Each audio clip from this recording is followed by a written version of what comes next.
One, greetings from the high 10. It is Everyday Shenanigans. Thank you for joining me. Hope you all have had a wonderful weekend and hope you have a productive week, start of a new month. This commentary is pertaining to Jeffrey Dahmer's father, Lionel Dahmer. He is suing Netflix. I will play you the commentary, and after that, we will chop up any information pertaining to why he's suing, should he be suing, any other information pertaining to Jeffrey Dahmer, because things are going to come up, I'm sure, in commentary about what he did, didn't do. But nonetheless, we will dissect the situation as it unfolds in the chat. Law and Crime Network is the source. Thanks, Grandma. I just lay the sheets outside my door. Kind of like to make my own bed. It's being reported that Jeffrey Dahmer's father wants to sue over Netflix's shows about his serial killer son, but why? And would he have a case? I'll be joined by entertainment attorney Mitra Ahurian and filmmaker and author John Borowski. Well, the controversy surrounding Jeffrey Dahmer and Netflix isn't ending anytime soon. As we've discussed here on Sidebar, Monster, the Jeffrey Dahmer story, became a wildly popular and watched show on the streaming service. But with that came immense criticism from everything from about how the serial killer was portrayed to victims' family members taking issue with not being consulted about the series. And just to give you a little recap here, Jeffrey Dahmer is the one who murdered 17 people between 1978 and 1991, and he was ultimately killed in prison in 1994. Well, now Lionel Dahmer, the 86-year-old father of Jeffrey Dahmer, reportedly wants to sue either the production companies or Netflix for this show, as well as a Dahmer docuseries entitled Conversations with a Killer, the Jeffrey Dahmer tapes. And apparently here, Netflix didn't look for permission to use these interview tapes of Jeffrey Dahmer, where he confessed to the killings. And these were actually named by Dahmer's legal team. So I want to bring in two guests to talk about this. I'm joined right now with entertainment attorney Mitra Ahurian and also an expert on all things Jeffrey Dahmer, award-winning filmmaker and author John Borowski, who actually wrote the book Dahmer's Confession, the Milwaukee Cannibals Arrest Statements. It's great to have you both here. Thanks for having me.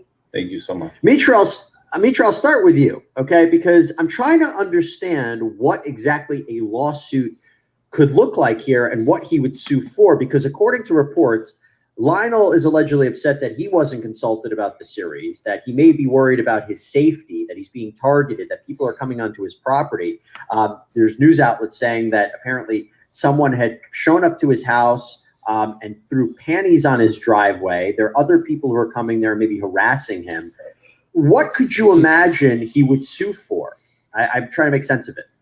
Yeah, I mean, the sentiment is that if you're going to tell my story, I would like to be involved in the telling of that story. And unfortunately, the law does not support that. If something is in the public record, and this is something that has been talked about time and again, there's articles about it, we have footage. This is a story that everyone knows about. And of course, it was highly publicized at the time as well, because there's a serial killer, in the midst. And so this is not something that he would have a claim for basically a violation of his right of publicity or his right of privacy. The filmmakers have every right to tell the story. It's newsworthy, it's interesting, and it's public. So any lawsuit that he would bring on those grounds would not be successful. Now, I will say this caveat. A lot of times filmmakers, although they are not required to, will often seek rights from the family members or from the people involved for two reasons. One, just to get their cooperation, sometimes access to stories or materials that they would, not otherwise have access to, sort of insider knowledge, and then also to disclaim any lawsuits that might be brought for these types of things. So they did not do that in this case. For, maybe they decided they didn't need to and it wasn't necessary. And maybe a lot of times when they don't, it's because they don't think they're going to get that cooperation. And, judging by the number of people that are involved that were unhappy with, both of these stories coming out, both the fictionalized and also the docuseries, that it sounds like it was the right call. They wouldn't have gotten, permission. You might very well be right. And one of the things that I'm thinking about is if Lionel Dahmer believes the way he's portrayed in the series is accurate. So, John, you tell me, is the depiction of Lionel Dahmer consistent with what the man Lionel Dahmer really was and really he is and the person he was with his son? I mean, what should we be thinking about when we think about Lionel Dahmer? Summer's hottest deal is here at... Ooh, sorry about that. Caught me off guard. What do you think?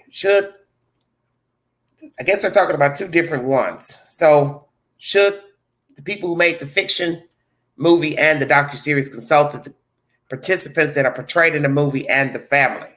We will see. When we think, I think it portrayed him, fairly accurately. He showed how sympathetic he was as a father. I don't know how much, of his direct involvement, with the animals and roadkill was, but he did, do some of that with his son because it was true in the show that his son finally, wow, here Jeff's showing an interest in something, so let's work with him on that. So I could understand that, and he was definitely very distraught about the murders. He did try to help Dahmer, I believe, as much as he could. I thought he did a little, less, and I felt he should have participated more in Dahmer's life because here's Dahmer going to college. High school as an alcoholic. You think he would have been aware of that quite earlier. Yes, exactly. But in the end, I think they depicted him as well as they could. That I think he should have sent his son to AA or some other program. Yes, but I agree. They portrayed him as a very sympathetic and caring father, which is what I got from the show, especially when they revealed to him what his son did and the extent of the murders. And he did a great acting job, the actor who portrayed him as well. Little side note, I think his name is Richard Jenkins. I actually saw him in a Miami donut shop and went up to him and said hi to him and said I'm a big fan. This is before Dahmer, but I think he was shocked that someone knew who he was, but I remember him from Step Brothers. Anyway, side note, so Mitra, if it's relatively accurate, right, and maybe he doesn't people might be coming up to him, maybe they look at the show and they say, you should have stopped your son earlier. You're the one who got him into looking at these kind of grotesque things. People can come up with all sorts of reasons to harass somebody. One of the things we're taught in law is foreseeability, right? And I'm curious if the more harassment that Lionel Dahmer has, or something, God forbid, should happen to Lionel Dahmer, or some, they're coming onto his property, he can't go to the production company or Netflix for any recourse in the sense that you're the one who put out a product, and as a result of that product, you knew I was still alive. You knew something might be able to happen to me. If so, it's not a case of, like you said, invasion of privacy, maybe not a case of defamation if they're not, maybe if they're saying something false about him. Is there anything else we might be missing here?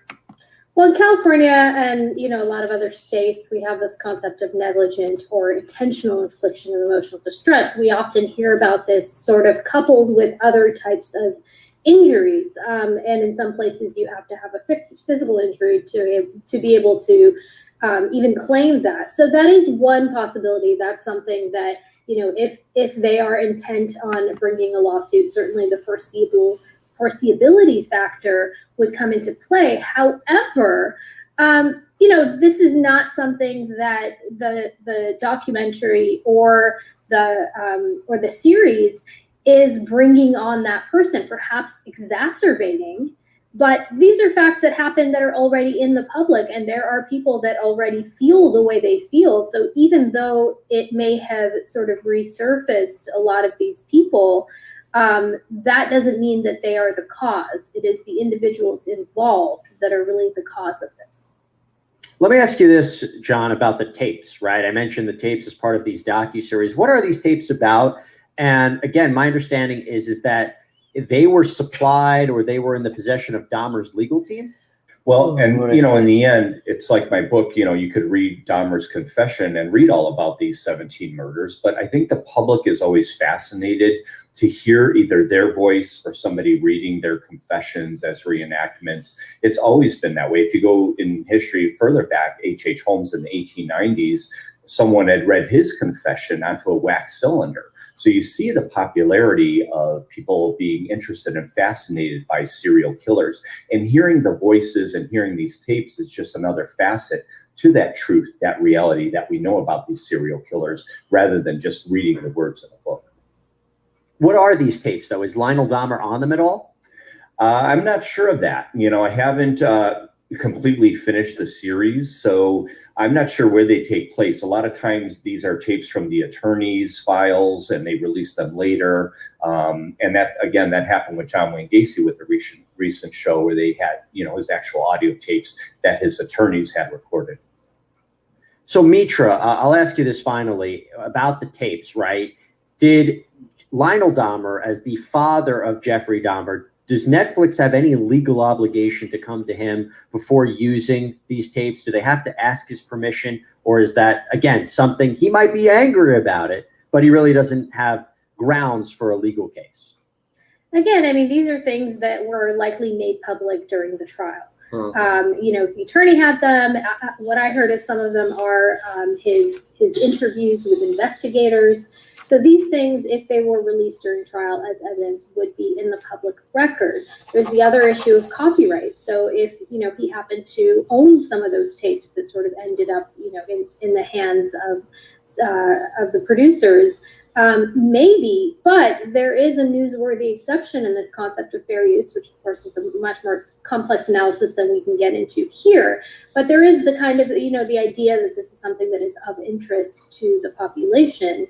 And perhaps there would be the ability to use at least a portion of those tapes legally, even if they are not the copyright holders.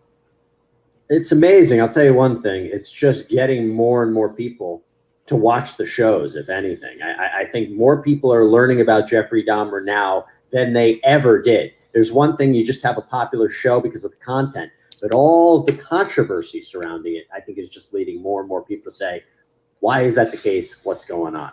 John Borowski. Number one show. Jesse. Yeah, I know. It overtook Cobra Kai, which I love. I focus so much on all this, the murders and the serial killers here on Law and Crime. When I go back, watch Netflix, Cobra Kai. All right, guys. Mitra Hurian, John Borowski, I appreciate you both taking the time. Thank you so much. All right, everybody. Law and Crime is the source for the information, and they have done some extensive interviews with the production companies, people, I guess, who wrote whichsoever. I didn't even know it was two of them, but anyway, a docuseries versus the movie.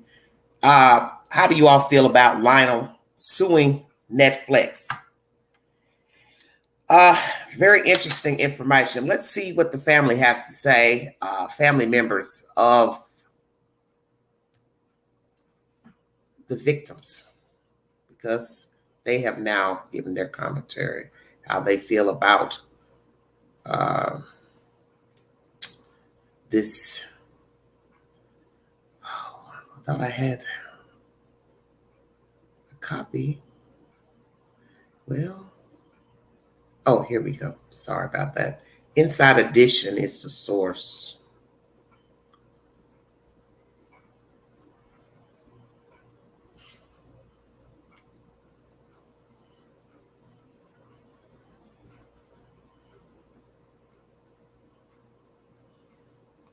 Netflix Jeffrey Dahmer series is a monster hit.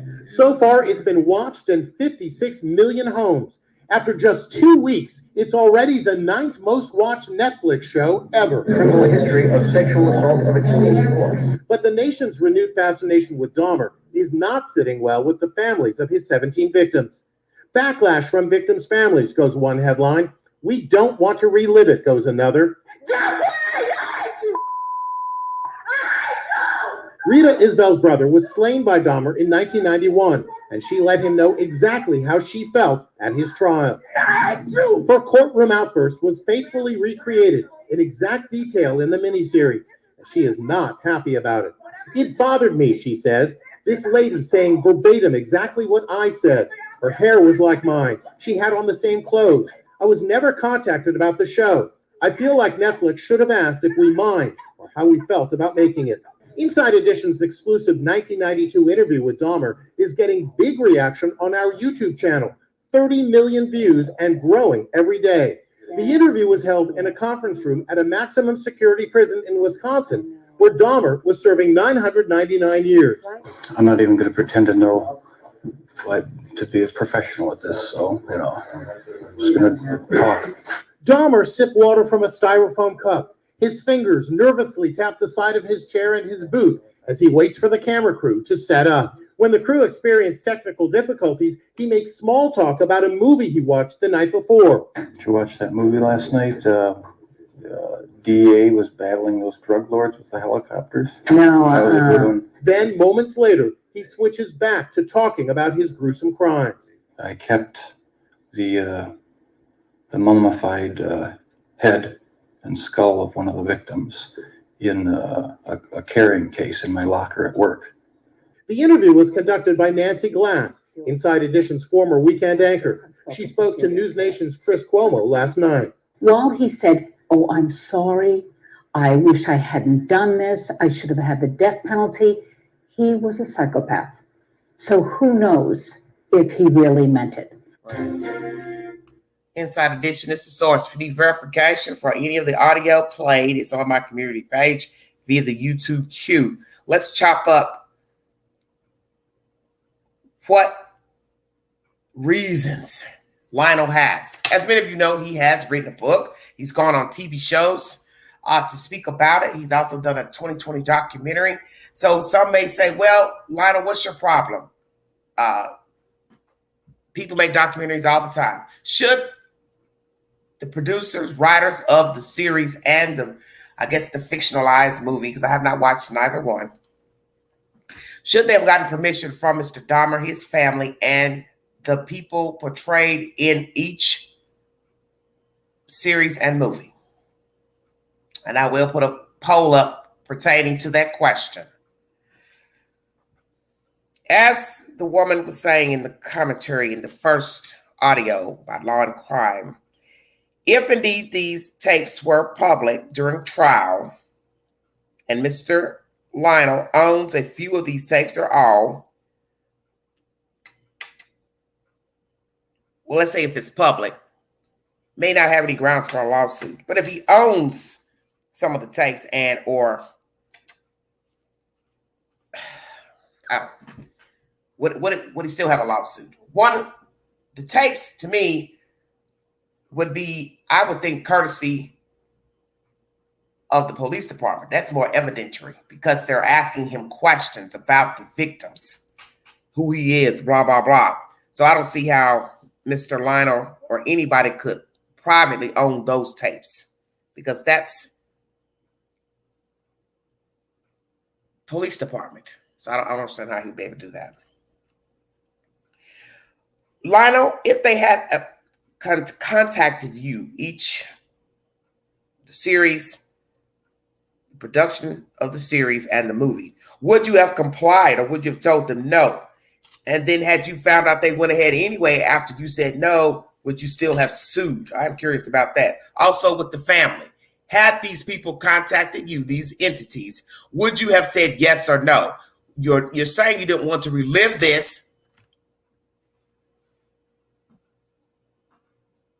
So would you have complied? Yes or no? Curious. So much hoopla with this Jeffrey Dahmer coming out, these different shows, series, whatever, movies. And naturally, when you bring something back to the forefront, I don't care what the crime is, some people will be offended because you're talking about them if they survive or their relatives or whomever. And it has been said that we glorify serial killers. I mean, you've heard of people say it in the chat and on TV, oh, my favorite serial killer is blah, blah, blah. Well, that's really not a decent thing to say about a serial killer, because that sounds very macabre to say, my favorite serial killer is John Wayne Gacy. Maybe you should rephrase that and say, the one serial killer that interests me the most was Dahmer, Gacy, whomever. Because I think people will possibly look at you in a different light if you say, my favorite serial killer is. It sounds very macabre.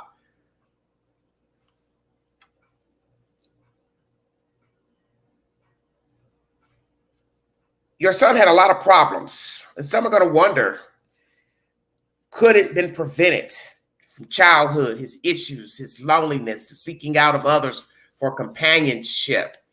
Who knows?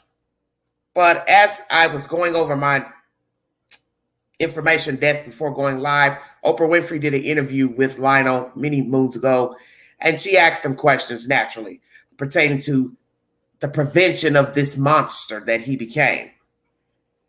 And naturally, he can't give a definitive answer because he still had questions at that time. So could the parents have prevented this monster? We will never know. Because in the end, your thoughts sometimes can't be controlled. And I believe that's the issues that he had.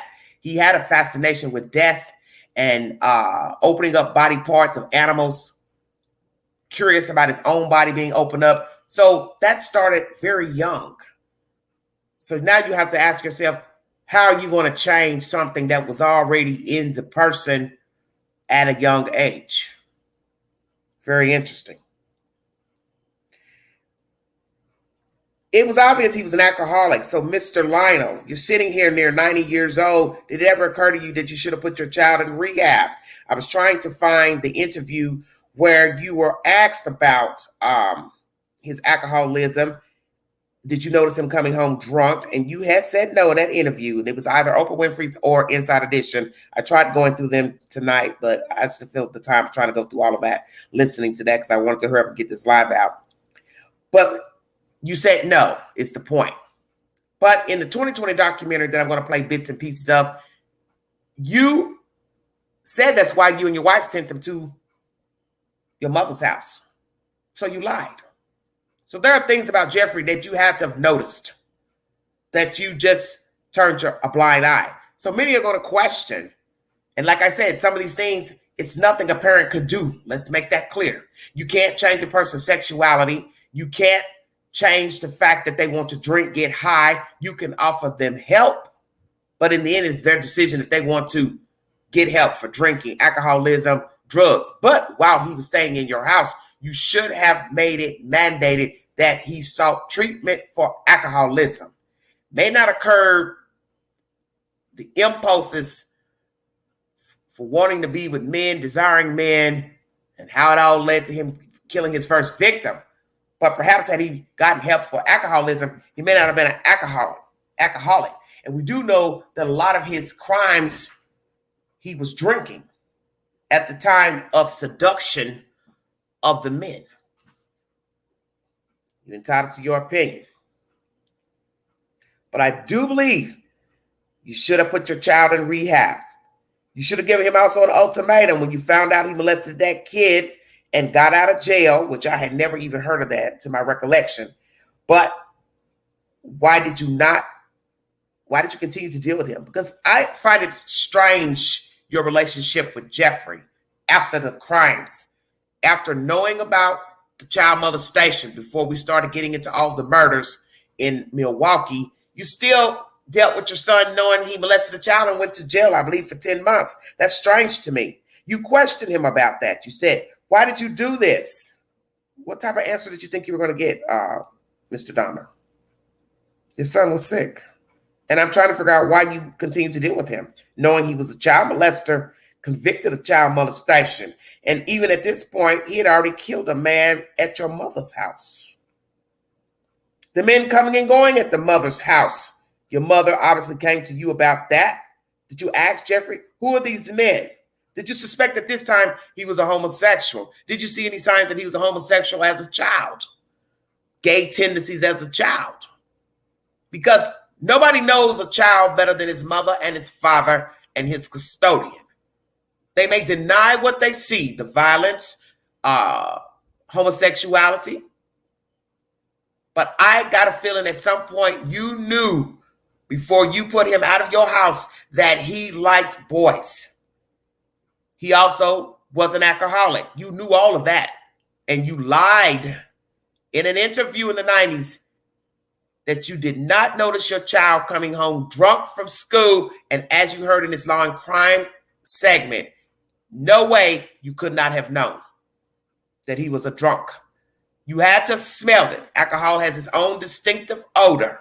And even if you don't drink, you would assess, because you are a scientist, That's alcohol. Come on now. Let's stop playing games. Did you ever ask your son, was he gay? Did you ever ask him about those men he was taking into the house at your mother's house? Why didn't you or your mother ask him to leave the house if you thought there was any type of nefarious behavior going on at her house? Now, I understand Jeffrey Dahmer wanted privacy because you said between the ages of mid-20s and late 20s is when your mother found that box in the room that had the skull in it, which you all didn't know at the time, but you found out later. Yes, that was an invasion of his privacy, but I want to know why the mother was even in his room. Was he nasty? Was he keeping his room clean? Was there an odor coming out of his room? Bingo card. Maybe she smelled something. There's something in there. I need to get in there. I've got to get in there. I smell something. Lionel, you need to come over here. There's something going on at this house. How did it go? Because we know he stayed there. I don't know the exact time. But the mother knew something was wrong because at some point she did smell something. Because I've heard that as well, featured in all these documentaries and he said, she said on these networks. Lionel's mother, Jeffrey's grandmother, did smell something in her house. So naturally, that could have led her to go in Jeffrey's room because we're going to use deduction. The body had to have been in the room before it got in the cellar. Okay? You can't have one without the other. So why didn't you all step in to get him out of that house? Because at this point, he was already doomed when he killed his first victim. He's now a killer, alcoholic, child molester. He's already marked. And you knew this when he got convicted of the child molestation charge. There was no going back. Point of no return.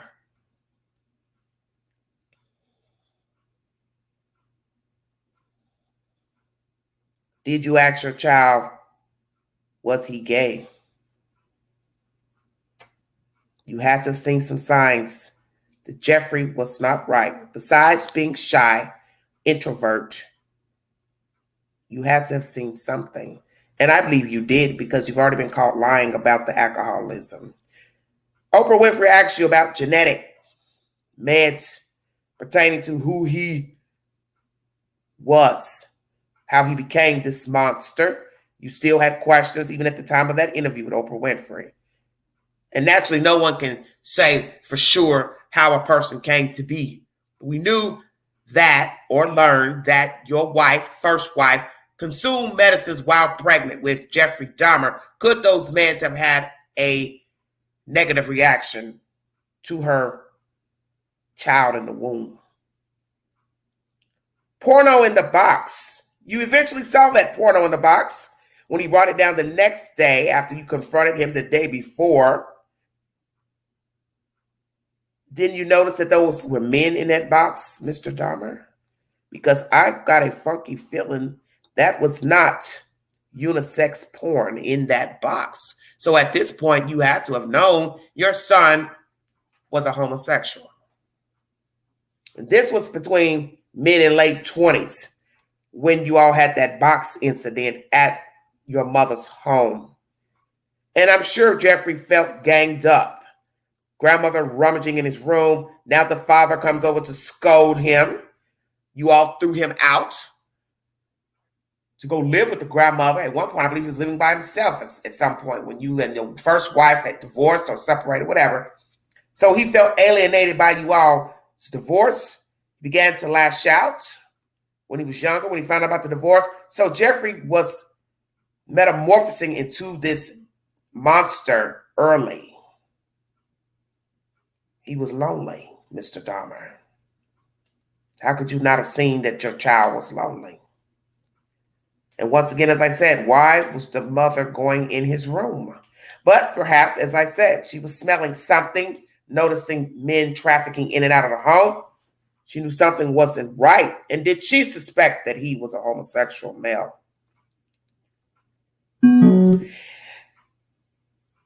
When he brought that box down the next day, because I guess he felt obligated to show you all that box, there was nothing but porn in the box. But we later find out on this Oprah Winfrey segment, before that, there was a human skull in the box. If you had seen the skull, would you have called the police, Mr. Lionel? Or would you have just thought it was not real? But you're a scientist. Did you ever come in contact with a real skull? I'm just curious. But we can't go back to that, can we? Because it never happened that you were able to see what was in that box, except for the pornographic material. And as I said, at that point, you had to have known that your son was gay, because I do not believe it was unisex porn in that box. You stuck by your son after knowing he had killed these men. You say this to Oprah. Always have, always will. Why? Why would you be supporting a man who drugged other men, bondage other men, tortured other men, cut up other men, kept their skulls on shelves and painted them so they would not look real, put them in containers, boxes,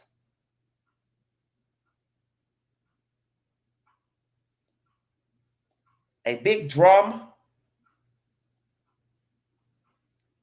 acid, trying to mummify them, sticking them in their skull with needles.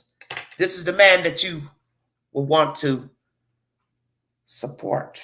Why? Did you feel guilty? I can't leave my baby boy. We always had a good relationship. We were close. I can't leave him now. I'm all he has. Because I don't know if he had a good relationship with his mother by the time he was arrested and convicted. She probably was already gone herself mentally. And hearing that could not have been good news to her. Should the producers, once again, have consulted the family members and Mr. Dahmer for making the docuseries and the movie?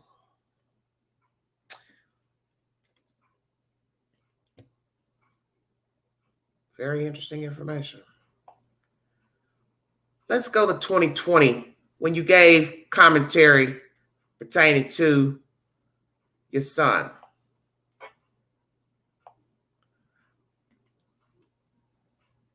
Just 1 second, everybody.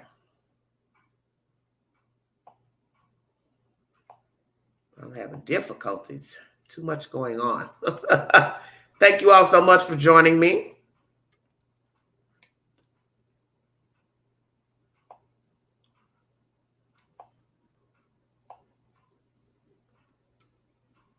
I'm trying to get everything together. Hello, everybody. What are you all saying down? Oh, my goodness. You live in the building, the smell could be smelled across the whole complex. Well, I think we know common sense. You can smell death, especially when death is, nothing has been cleared up. Nobody got rid of anything. So therefore, you're going to smell it.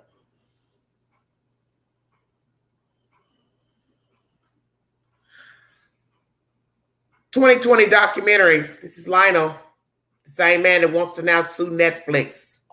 Does he have the right to sue? I understand that people don't want to relive what Jeffrey Dahmer did to their family. I get that. But people like true crime. So many people could sue Oxygen Network, Snapped, Dateline, 48 Hours, so on and so forth, because they do go back in time to older crimes. There would be no true crime if everyone sued. Just saying, in general, there would be no true crime if everybody decided to sue anyone that made documentary or commentary pertaining to a past crime. Bluetooth connected. Thank you all. That the first victim was killed. Let me go back. I was just dumbfounded. I couldn't believe that. that he would do that. I felt very, very sick about it. That the first victim was killed at the Bath Road house. My name is Lionel Dahmer, and I'm the father of Jeff Dahmer.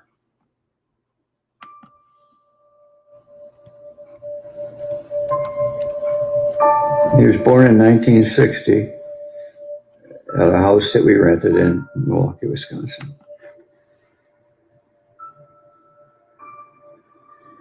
As a very young boy, he was very happy, and he would run to me and jump into my arms.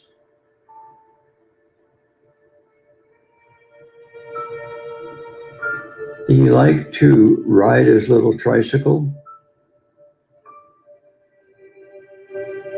and he used to like very much to ride on the handlebars of my bicycle. When you look at the whole movies, you know, you see a happy time.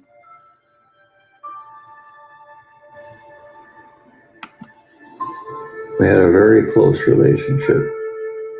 He wanted to be held and would come running up to me whenever I'd come home from somewhere. And he just loved to be with me and his mother. I met Joyce in Milwaukee. She was outgoing and liked to do new things, and a very loving person, it seemed to me. When Joyce became pregnant with Jeff, she developed seizure-type symptoms, and the doctors would prescribe barbiturates and morphine to calm her down, because her body would become rigid and she would develop a little bit of foam in the mouth. Unfortunately, the doctors didn't discover what it was exactly.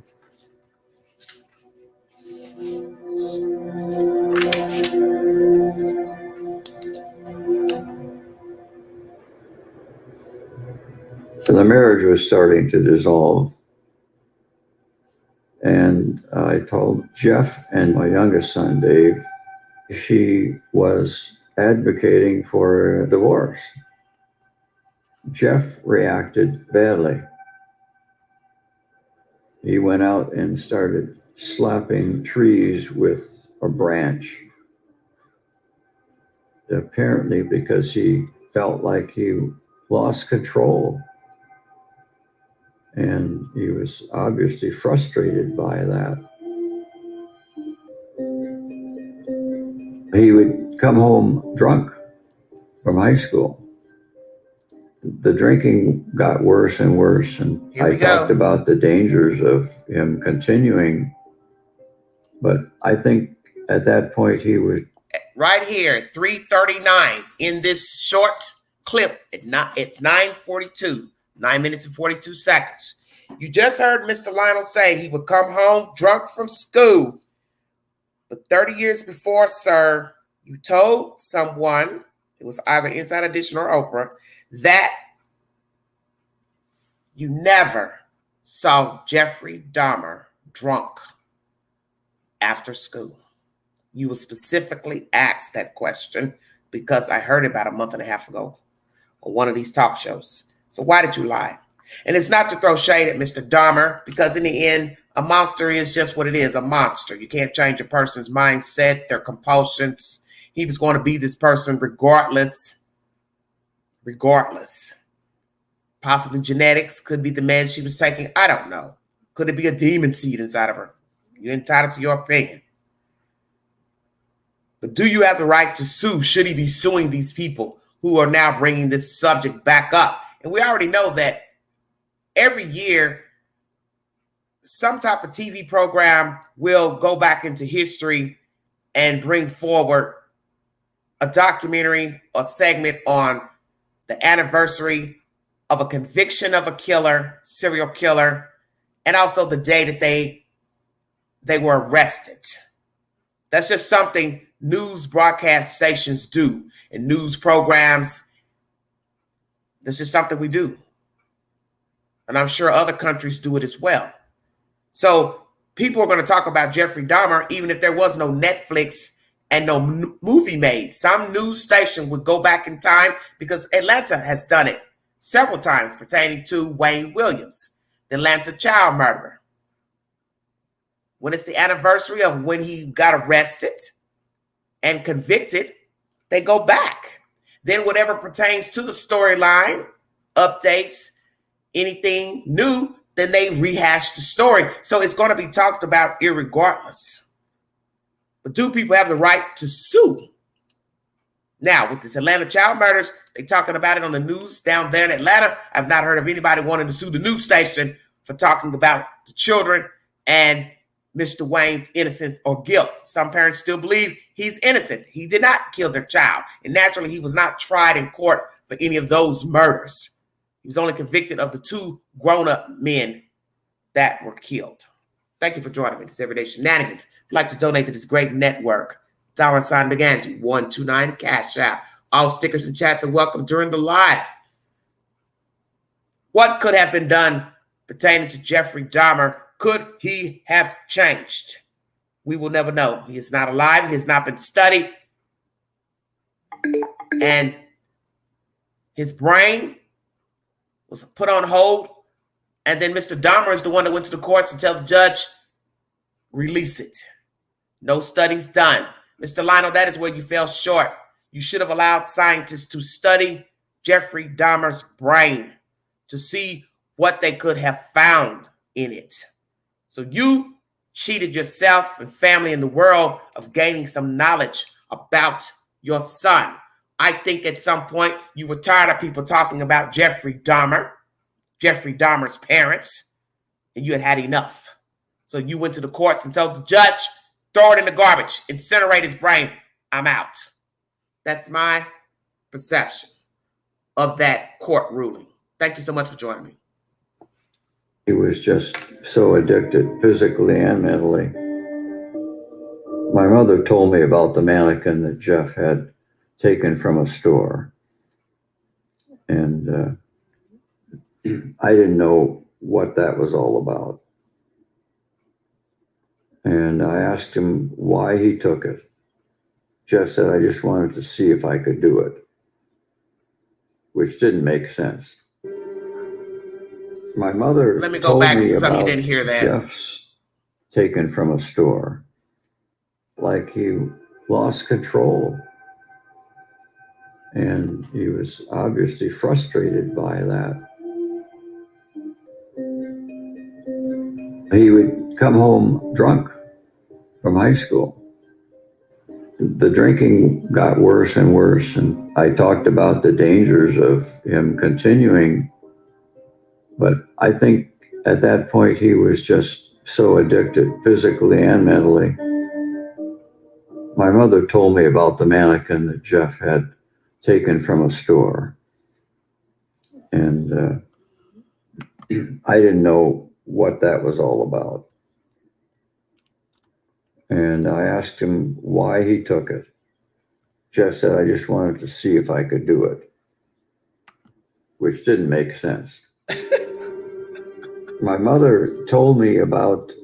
Let me stop right here because this is a short clip. Jeffrey Dahmer stole a mannequin out of a store. His reasoning, I just want to see if I could do it. I've always told you that about a criminal. Don't ask why, ask why not. I did it because I could. I don't need a reason. You need a reason. I don't need a reason. That is the thing people don't understand about the criminal mind. Sometimes it don't know why it wants to do what it do. So he told the father, I don't know why I took it. I just, hey. I think Jeffrey knew exactly why he stole the mannequin. The flip side of the coin. And I think most of you know why he stole the mannequin. The desire to be with someone, to have company, but his compulsion and desires of something, someone was not the normal way of dealing with a human. He wanted someone there, but he wanted someone numb that would not talk or speak. There's a difference. And you have met people like this. They'll act like they want you around, they want company, but when you're in their company, they're rude, they're abrasive. They don't want you saying anything. They don't want you to give their opinion. So then you're looking at them like, well, then why am I here? Why did you call me? Why did you want me to come over? Why did you come over if I can't talk? I can't say anything. We're in disagreement. You want a mummy? You want a mannequin? Well, Jeffrey never learned how to identify with courtships, friendships. That was the downfall of him, the demise of Jeffrey Dahmer. The loneliness, yet he never tried to engage with the human. And that is the most interesting thing about Jeffrey Dahmer.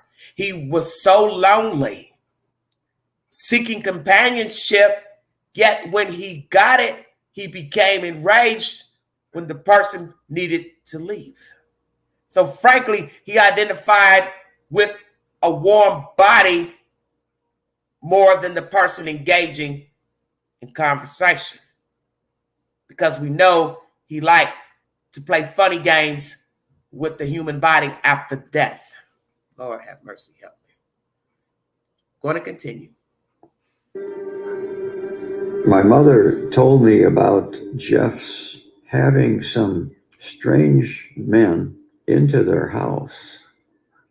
My mother said that she had saw this person stumbling from our house.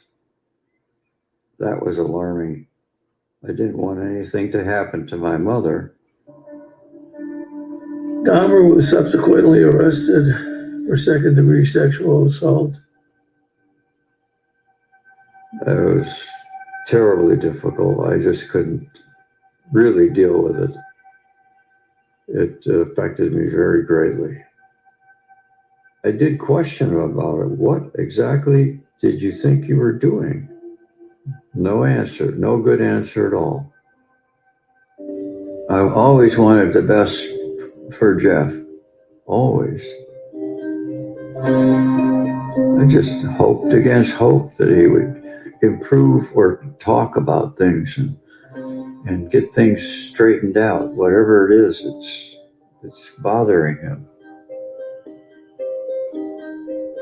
Let me say something in the chat. I'm not pinpointing any one thing that could have helped Jeffrey Dahmer, because as I said, he had compulsions that he would have done regardless if he drank or not drank. The point is, he needed help. He didn't get it. That's the point of mentioning alcoholism. That the father has lied about it. And you can't now start raising hell with other people when there were things in your child's life that were obvious that you lied about in public interviews. And frankly, Jeffrey Dahmer did get excited when under the influence of alcohol because he had said so. He liked drinking because he was an alcoholic. And the alcoholism helped fuel him more to seduce the men. And he has mentioned out of his own mouth, after being drunk, that is the reason why some of the men were able to escape, because he had passed out from drinking alcohol. So it also plays a role as well. It's not saying it's the reason why he kills. I didn't think I needed to clarify that. But since you all wanted to put it in the chat, I'll go ahead and address it. He was troubled irregardless. I think we already knew that.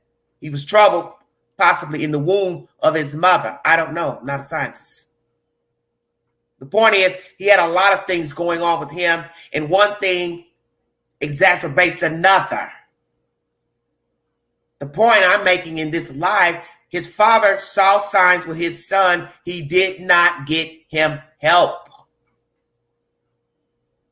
I think he still would have continued killing whether he drank or not. But the point is, that just happens to be something of a trait that he had. So we're acknowledging all the traits he had. He was lonely. He was an alcoholic. He had an obsession with torture, death. My goodness.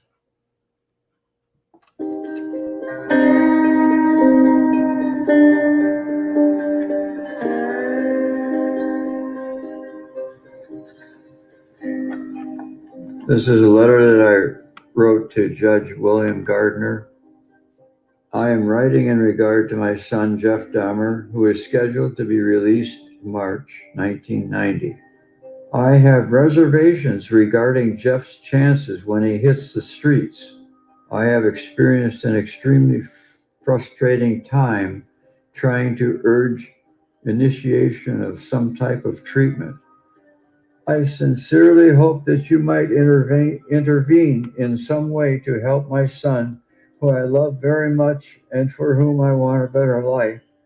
I do feel, though, that this may be our last chance to initiate something lasting, and that you can hold the key. Sincerely, yours, Lionel Dahmer.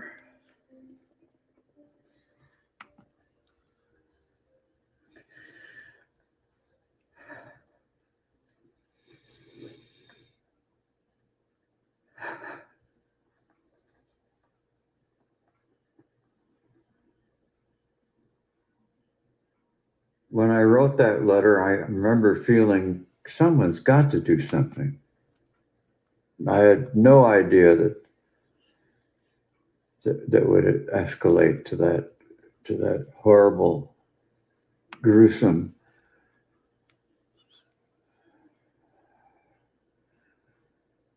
situation.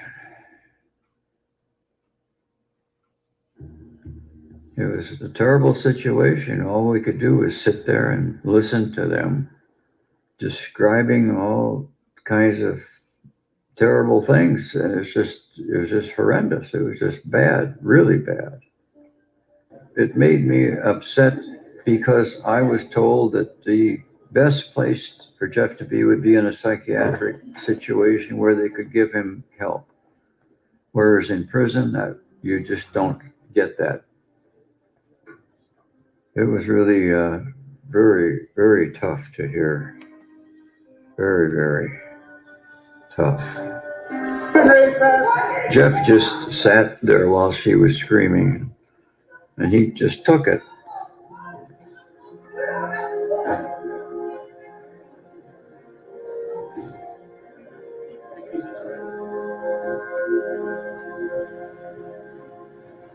My feeling immediately when she did that was, this is to be expected.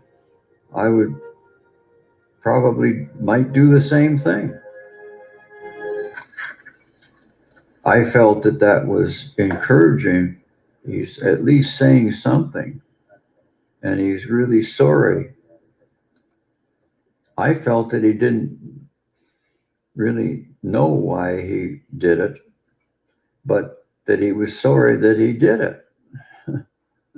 I still blame myself for not digging in more deeply with Jeff at various times to find out why he did what he did. The way he's been doing lately, working and working and working and working. Tell me something that makes any kind of sense, Jeff, as to why you were doing this. Why were you doing this?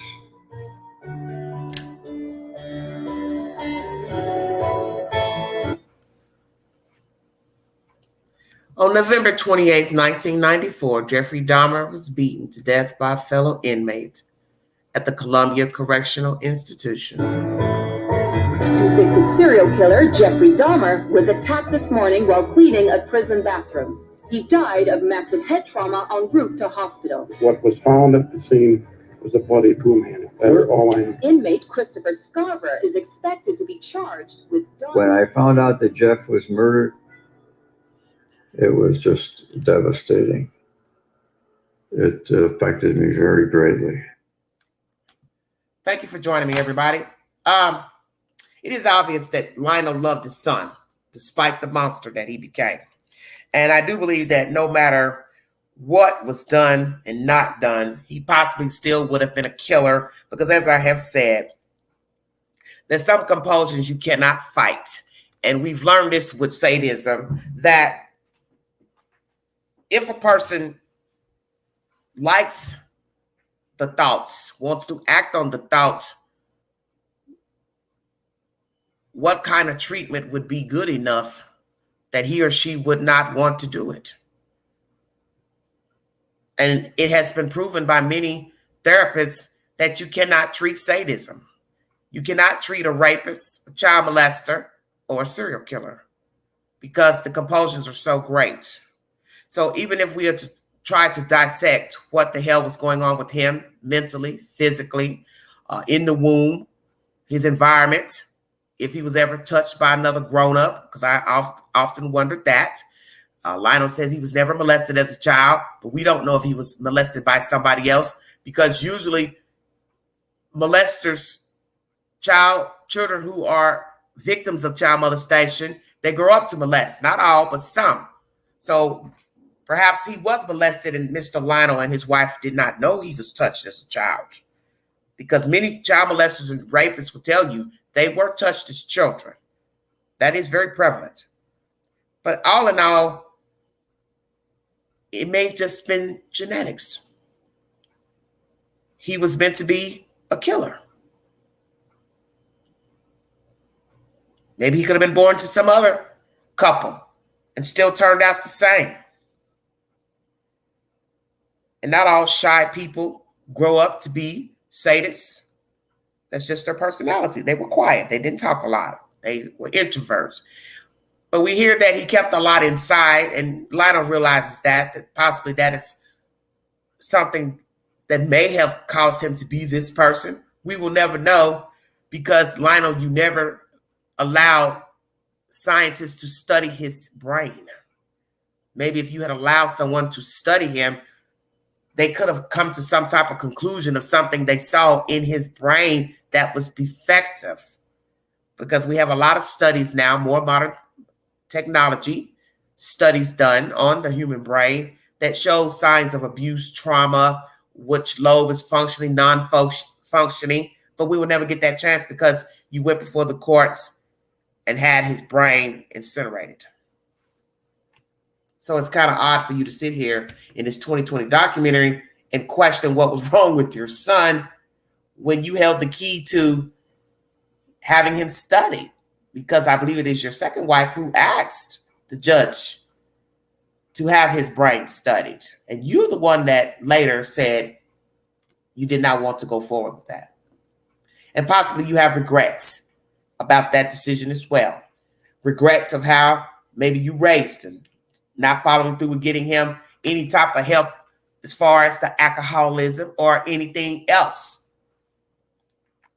Because as I said, people know the signs that something's wrong with their child, but maybe you didn't think that he needed therapy just because he was shy, because you admitted you were shy as well. So that was no big deal to you. But I think his problems were much greater than being shy, becoming an alcoholic in high school.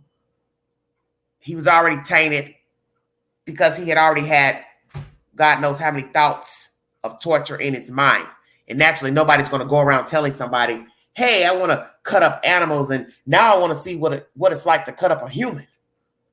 He's not going to tell nobody that. He's not going to tell anybody that.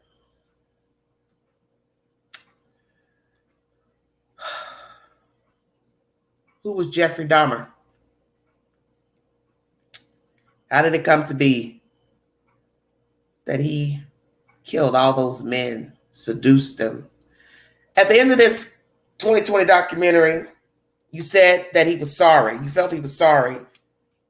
But I don't think Jeffrey was sorry, because he was asked if he was let free, would he do it again? And he said, possibly so. And that's the point of a sadist. They cannot be cured. I think it would be very hard for a person to start raping people, drugging people, seducing them,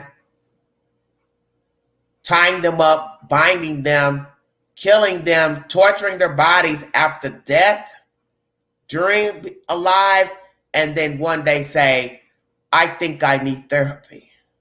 I want to change. I don't think so. And most killers, rapists, sadists, child molesters, and serial killers will tell you, if you set me free, I will do it again. Yes, sorry he was caught.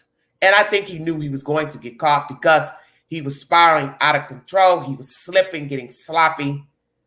He was also, I believe, facing eviction because he was getting behind on his rent. So he knew his time was going to be shortened, but nonetheless, he still continued to seek out men. Now, Jeffrey would tell you it was not a racial issue. It wasn't race. He didn't hate the people. I've heard other killers say the same thing, but that's not how it's going to look because most of your victims were African American. You coveted what you saw, but you didn't have to covet black men, Hispanic men. You could have easily went and got white men only. And you also said that some of the men you weren't even attracted to when you woke up and came to from your drunken slumber. I thought that was a very interesting comment. He said, many times I woke, saw the person lying beside me, and was disinterested. That's deep. So one would say, well, wait a minute. You sought them out because you knew what you wanted to do with them. You wanted to play funny games. You really didn't want a relationship with anybody because at some point you could have tried to have a relationship with a man and you did not. So one would ask, why not? You're attracted to men, why not? Because I think you did not want to accept that you were gay. For one, you knew you would never be able to go to your family and say, hey, I'm gay. Hey, here's my new boyfriend. You knew that. I believe that's why you continue to just bait and switch. Bait them, torture them, kill them, cut them up, use them as souvenirs. Because you knew you would never be able to walk around with a man. You knew your family would be like, what the hell's going on here, Jeffrey? Oh, we didn't know you were gay. But see, that's the thing about not giving yourself a chance to find out. You never gave yourself a chance to find out if you would be accepted as a homosexual man, if you could walk around with a gay man, if you could date a man. You never tried. And that's the one thing that was mentioned in some documentaries about Jeffrey Dahmer. He didn't give himself a chance to try to be in a relationship with a man. He only had sexual relations in the bathhouses originally. Never once, here's my number, let's have lunch, let's do dinner. Just sex only. And that's what's so confusing about who Jeffrey Dahmer was. You were so lonely all those years as a kid when your parents broke up. You kept seeking out attention from people. You knew you liked men, boys in school. First kill, young man, you picked up hitchhiking. You became infuriated when he wanted to leave the house. So you kill him, store him in the house. Eventually you had to discard him because he began to smell. Grandmother's complaining. But this is pivotal at this point because at this point you know you like men and yet you still never tried to date a man. This is very interesting. Then you go in the military for whatever reason. I don't know if it's because you felt ostracized by your family. You didn't feel like they loved you, wanted you around. So maybe you thought, well, I'll go in the military. Because a lot of people go into the military for really reasons to have a place to sleep. A lot of you probably think that's strange. But a lot of people have gone in the military because they didn't have family or they didn't feel like they had family. Maybe they came out of foster care. They were pillar to post. So they said, well, I'll join the military. I'll get some substance there, camaraderie there. I know I'll have a warm bed there, even though it's going to be rigorous training if I'm accepted, but I'll go on and do it anyway. And the interesting thing about you being in the military, to our knowledge, you did not murder anyone those years abroad. Why not? because your first kill was at a very young age. And then you go into the military, there was no documentation of any men missing while you were stationed in Germany. Because many people question, did he kill while in the military? And it would be very interesting to find out if indeed you did kill somebody, such as a drifter, and nobody filed a missing persons report, because those are the perfect people to kill. People who are drifting, hitchhiking, living pillar to post. And that is why most serial killers kill those type of people, such as women, prostitutes, runaways. Nobody's looking for them. Nobody cares. Nobody's going to inquire about why they have not shown up or called. But to this date, there have been no verification that you killed anybody while away. So one could say you did have self-control. But we also have to ask what happened in the military. Ding! Because they let you go. So Jeffrey, what were you doing while in the military to be booted out? I believe he was showing unsavory behavior while enlisted, because they do not just let you go for no reason. You did something, broke the law, you stole something, you did something. And I've often wondered the real reason why the military let you go. So then you come out, you are thirsty now. Once again, somebody has wronged me, cut me off. I'm a villain to these people. Parents didn't want me. Mommy left. Throw me over to my grandmother's house. She's bitching, moaning, complaining. I'm living with her as a grown-up, seeking out men, murdering them, storing them in trash bags in this old lady's house. She's crying about the smell. I hold the secret to the smell, which I find very baffling. To this day, I cannot understand how she did not know there was a dead person in her house. It's very weird to me. And I believe something should have been done then. Jeffrey Dahmer should have been caught a long time ago. And if you go into YouTube Q, you will see commentary about law and crime. The 5 times that Jeffrey Dahmer should have been apprehended. It's very good commentary because they're right. Too many times he was in the vicinity of law enforcement and got away. And the start was at grandma's house. He should have been caught then. Yes, I believe the drinking was an issue then in the military. But, naturally, there's probably other things they're not going to reveal because the military is secretive. How did he come to be this person? We talk about, was he sorry? Daddy says he thinks he was sorry. I think, yes, Mr. Lionel was in denial a long time. And even when he did this documentary, aired in 2020, he still had not come to grips with who his son was. And now you want to sue Netflix. Will it stand up in court? I've said that he was 80, near 80. That's incorrect. He's like almost 90, if I'm not mistaken, 86. So you are awfully old to be trying to take somebody to court, especially for this type of situation. It's not like you got hurt in an accident, 80-something years old. This is an old story, and people are fascinated with sadists, sadly. It's not to make it right. It's not to diminish the victims.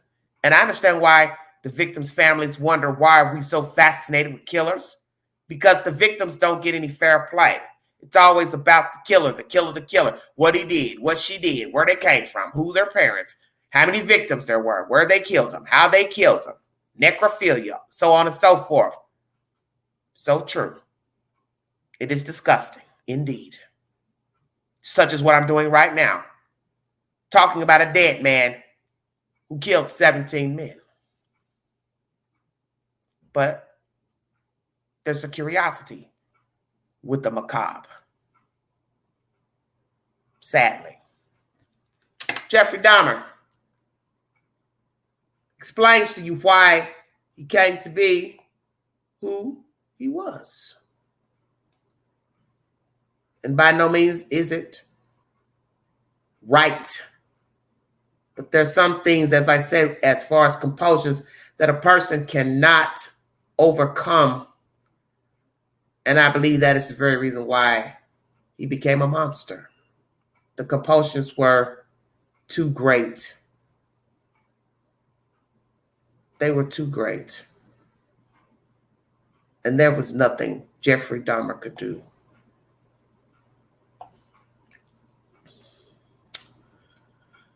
to overcome his compulsions. And it's sad. It's very, very sad.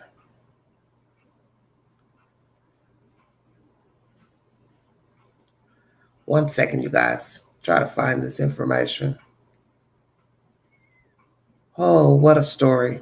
Thank you all so much for joining me. I guess most of you know that Donna Wells is out of jail. I will decide if I want to do another live pertaining to that debacle. God help us all.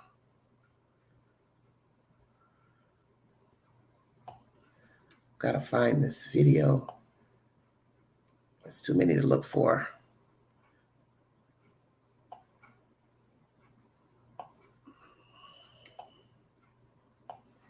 I thought I had a copy of it. Somehow it's not popping up.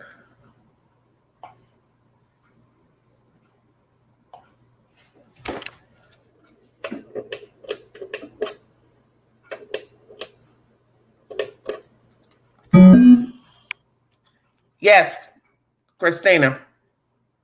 Bluetooth connected. And moves it forward. However, unlike Stop it. Please, y'all, quick. Afterward, he would slowly and methodically skin and dismember their body parts, and finally would perform cannibalism on their mutilated flesh. When we hear about such grisly crimes like this, a lot of us ask ourselves, who were his parents? I know I did. How was he raised? What happened to the child? This is the father of the young man who committed those crimes. He's the father of Jeffrey Dahmer, Lionel Dahmer. Today, we're talking with parents who all somehow, some way, raised violent sex offenders, child molesters, rapists. And we're asking, what goes wrong from the time a child is born to the time they're savagely raping or molesting somebody else's child? That's what we're here to try and figure out today, so that other parents can stop this from happening to your own children, so that you might notice the signs and be able to do something before it's too late. Did you notice the signs, Mr. Dahmer?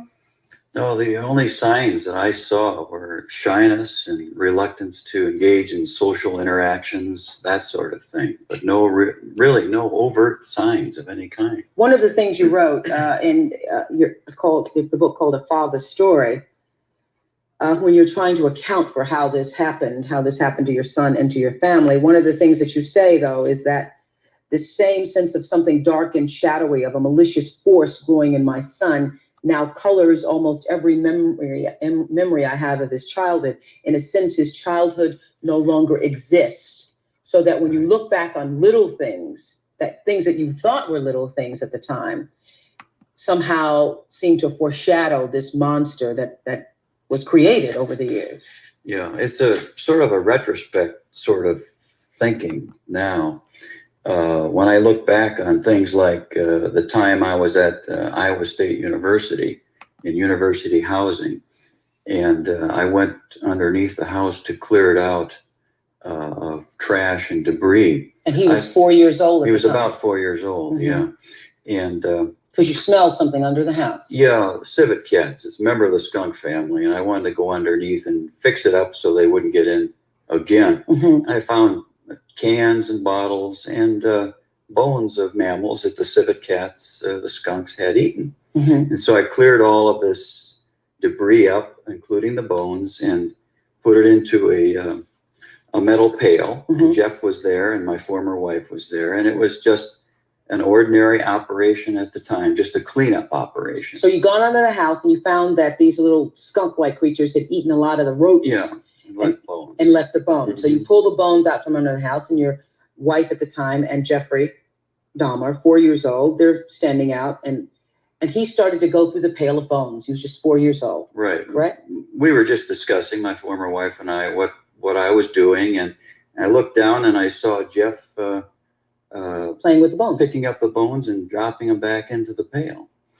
And that was really the only time that I saw. Did he seem fascinated? He didn't really seem overly fascinated, just sort of amused that they sort of dropped down and clanked and, made a clanking noise. He called them fiddlesticks. And he said it's sort of like fiddlesticks, these old pickup sticks that you used to play as a kid. And that was his name for pickup sticks. And he just seemed amused, and I wouldn't say overly fascinated or taken with it, but yeah. So was this the point where Jeffrey Dahmer became fascinated with the macabre, the clanking of bones in a pail? We will never know, because he's not alive to ask him. Jeffrey, did you like the sound of the bones falling into the pail? Because 4 years old is the start of your identity. What you like, smells, sounds, interests, even at 4. Lord have mercy. Yeah, but in retrospect, looking back now, like you say, everything is sort of colored with memories like that. Are there other memories? The time that he had a double hernia operation, when he, wondered whether he had his penis cut off, when he actually just had a double hernia operation. How old was he then? He was concerned about that. About the same age range, about 4 He years was sick old. a lot, was he not? He was very sick with ear and nose infections, and he would get injections at the local hospital. So when you look back to times where I think in the same age range, because we now know your personality is formed by the time you're 6 years old. So whatever's there is there. Generally, yes. You show me a boy at 6, we'll show you a man at 36. Some people have said. So when the time he was walking through the house and asked you or your wife, what would happen if my navel was cut out? I had a habit of recording him as a child. Just, the old type, reel tape, just miles and miles of it. And I had that transcribed about 1.5 years ago to regular cassette tape. And I came across this one portion where he asked me, Dad, what would happen? We were just engaged in conversation about his body. And he said, what would happen if we cut out my navel? And I can remember just passing it off at the time, and it was maybe just an innocent question. It's one of those things But kids now, looking back, yeah, it's just one of those things that... This discussion is between Jeffrey Dahmer as a child and his father. What would happen if I cut out my navel? Lord have mercy, I'm done. So, see, Oprah made an interesting statement. Show me a boy at 6 and I'll show you a man at 36. Is that true? Because anybody can change depending on things that go bump in the night pertaining to their life. But as I said, once a person starts to fantasize about torture, bondage, rape, molestation, porn, all of that, because porn plays a big role too in this sadism of serial killers, rapists. I don't think you can do anything at this point. So you're talking about a 4-year-old being, I don't want to use the word fascinated, like the sound of dead bones clanking in a bucket. Next conversation, Daddy, Mommy, what would happen if you cut my navel out? That's deep. That's probably more deep than the bones clanking in the bucket. Why would a child be asking, because I didn't hear a reference of an age, Why would in the world would a child be curious to what would happen to him if you cut his navel out? Well, baby, you'd start to bleed. I think I would be stunned. And kids play with their navels when they're babies. Everybody knows that. Babies play with their navel. Depending on if you have a big navel that hangs over, you would probably fiddle with that. It might even become irritated with it. And you look at your other siblings and parents and realize, well, why does your navel look flatter than mine? Why is mine different? But just saying, to even think about that as a child, what would happen to me if you cut my navel out? That's not good. But we learn about torture, knives at a young age is the start of the problem. I once read an article many moons ago about Theodore Bundy, that when he was a small child, do not know the age, he went in the room, I believe, of a sister, aunt, somebody, because we do learn that his mother was portrayed as his sister, if I'm not mistaken, because they held that secret from him as a child, and that probably didn't help him either as he got older and found out all along his sister was his mother. Don't even ask.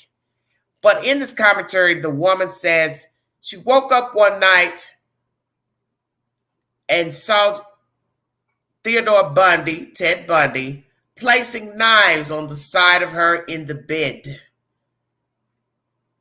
What in the hell?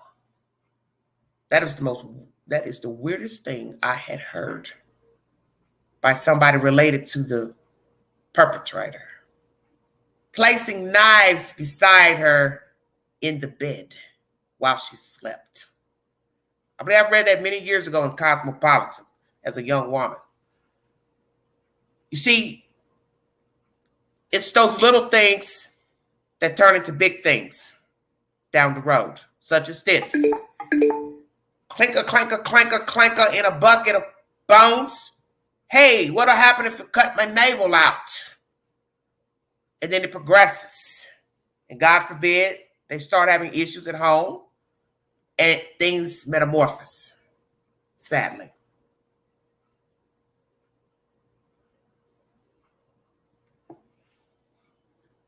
Kids say out of interest. You say in your book, Lionel, you say, I've come to believe that some of the compulsions that overwhelm my son may have had their origins in me.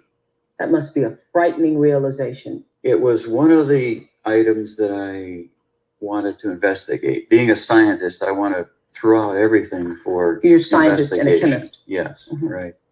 And there are a number of things. Did he turn out? Most people want to know why this happened. Yeah. Number one. Immediately, we all thought when we heard these heinous, horrible stories, we thought, who abused him? Did you abuse him? Was he abused? Was he sexually molested? Was he beaten as a child? Those are the first thoughts that came to your mind. Yeah. Probably. I considered all kinds of things. Was it environmental, genetic? Was it perhaps medications that were taken at the time of, in the first trimester? Was it the effect of, the popular subject now, media violence? Mm-hmm. And was it... So let's go there. What happened to Jeffrey Dahmer as a child? Because Oprah says here, the age of 6, identity is formed. Do not know if that's true or not. I'm not here to argue that. But is it genetics? Lionel was shy. He was shy. The mother was more outgoing. So he took traits from the father as far as his disposition. She took barbiturates while pregnant because of the seizures she was having. Well, the seizures, is it something in the fact that she was having seizures? I also wondered about that. Was she having seizures before being pregnant? Or did the pregnancy bring on the seizures? Was she epileptic?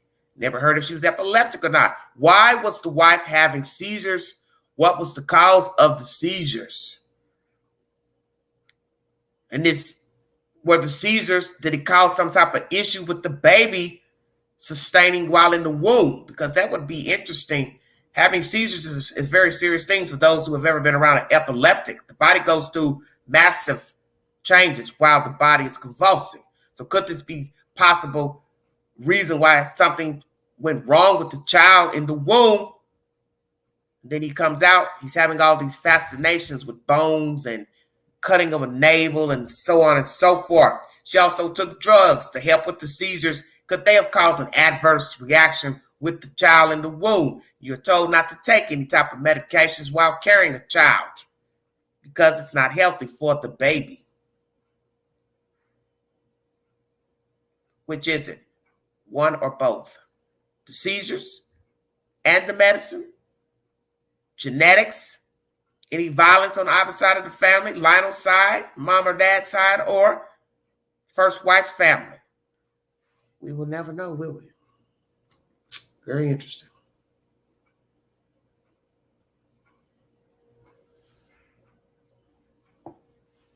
Was it genetic? These are all things to consider. Was he molested? No, he wasn't molested. Was he physically abused in the home? No, he was not physically Hello, Joy. abused. No. So when you analyze, and you have a very analytical mind, that's what you do for a living. When you go back, my training. Yes, and when you go back, and the reason you say you've written a story is to try to make some sense of it. Right. As you analyze and go back over the years, trying to figure out how this could have happened, what have you concluded? I've concluded that there are many more questions. I've answered some of the questions in my own mind, but very few. There's more questions that have been raised and have been answered. Well, it's a lovely day today. Sorry about that intermission.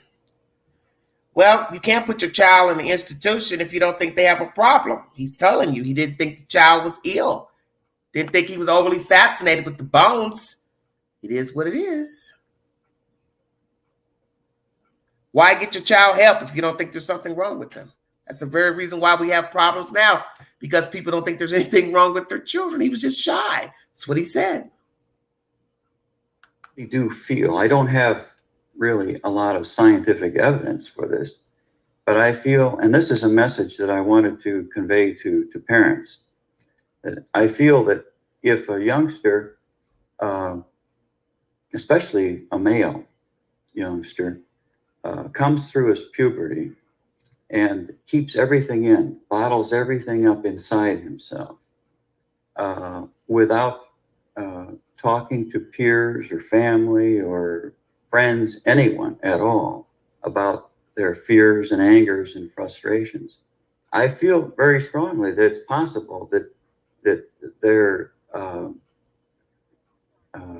all of those fears or and signs anger of trouble can get mixed up with the sexual awakening, such that they don't even understand what's going on. What's interesting, though, about Jeffrey Dahmer, your son, is that not these signs, according to what you've written here, didn't show up after, or during puberty.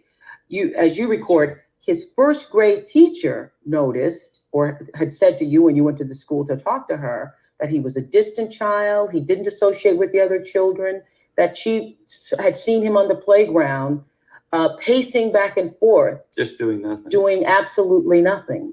He was not communicative. He wished to associate with the other children. Performed his tasks, but did them with absolutely no interest. Right. I'm sure that there are a lot of parents who are listening who say, well, that could be my child. So does that mean your child can turn out to be Jeffrey Dahmer? Let me stop there. Pacing back and forth. Very bad sign. But see, you always have to think about what was going on in the house.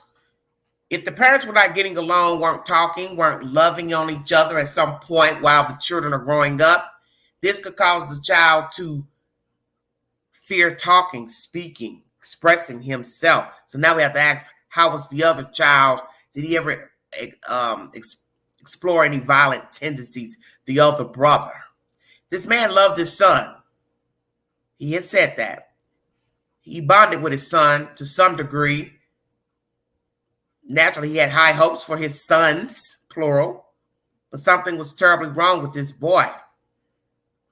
So when a teacher comes to you saying your child is walking in circles back and forth, I think at this point, first grade is pivotal. You're talking about a 6 or 7-year-old. Once again, still young, too young. Why didn't you ask your son, is there something wrong? Why aren't you playing with the other children? What's the matter? Talk to me. Mommy, same thing. Did you even ask Jeffrey at 6 what was going on in school? Why are you pacing back and forth? Why are you not interacting with the other kids? That's a very bad sign. You're past the stage of now saying he's shy.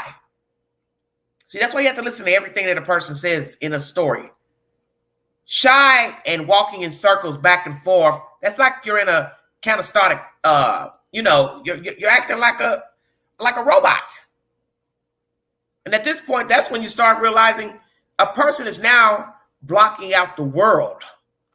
And at 6, that's too damn young. You're around people, but you don't hear or see them.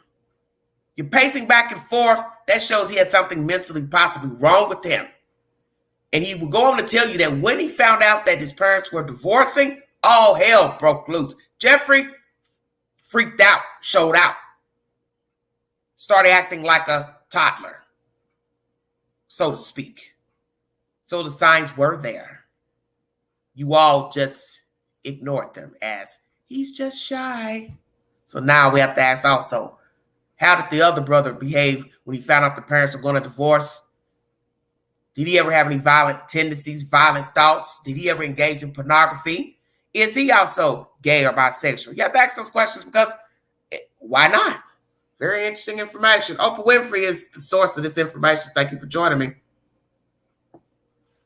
There's millions of people who are shy. I was definitely shy. And so inferior. you felt that some of the signs that he had, you had experienced that too. I was empathetic, right? Yes. And I gave variance to that to some degree, I felt that I understood that. Yeah, because he was just a shy kid. Right. But he was more than shy. He was fear-stricken. There was something developing in his mind that so bizarre that we just cannot imagine. Now, the difference there, I think, is that he did not have any reality contact checks, with people. I think that it's really incumbent upon parents to check to see if their kids are talking to anyone about their fears. You opened this book saying, if the police had told me that my son was dead, I would have thought differently about him. If they told me that a strange man had lured him to a seedy apartment and a few minutes later drugged, strangled, and sexually assaulted and mutilated his dead body. If they told me the same horrible things that they had to tell so many other fathers and mothers in July of 1991, then I would have done what they have done. I would have mourned my son and demanded that the man who killed him be profoundly punished. But I wasn't told what these other mothers and fathers were told, that their sons were dead at the hands of a murderer. Instead, I was told that my son was the one who had murdered their sons. I want, when we come back, to go back to the day when you had to be told that your son had done these horrible things. All right, everybody. Lionel Dahmer is the father of Jeffrey Dahmer, who has taken his own dark journey into trying to understand why his son became the monster that he did. And he writes of this in his book. It's called A Father's Story. A lot of people would say, Mr. Dahmer, you're just trying to capitalize on the crimes of your son. Well, money is not my prime mover at all. My main mover is to find out what went wrong and to help people. And those are his words.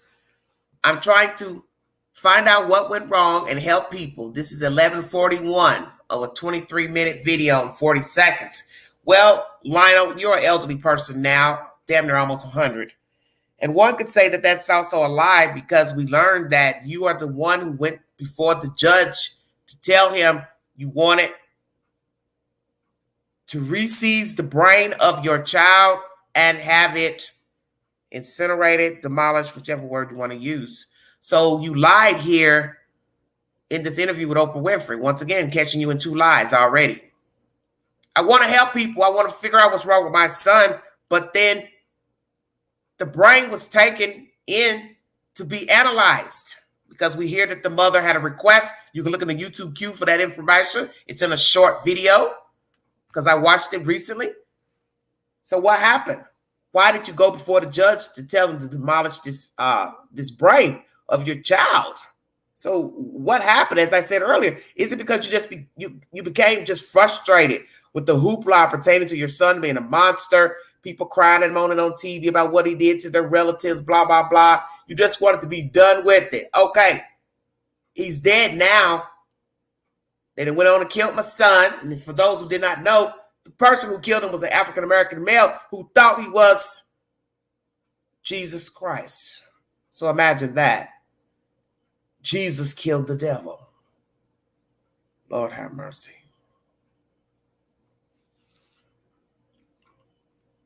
So what do we say?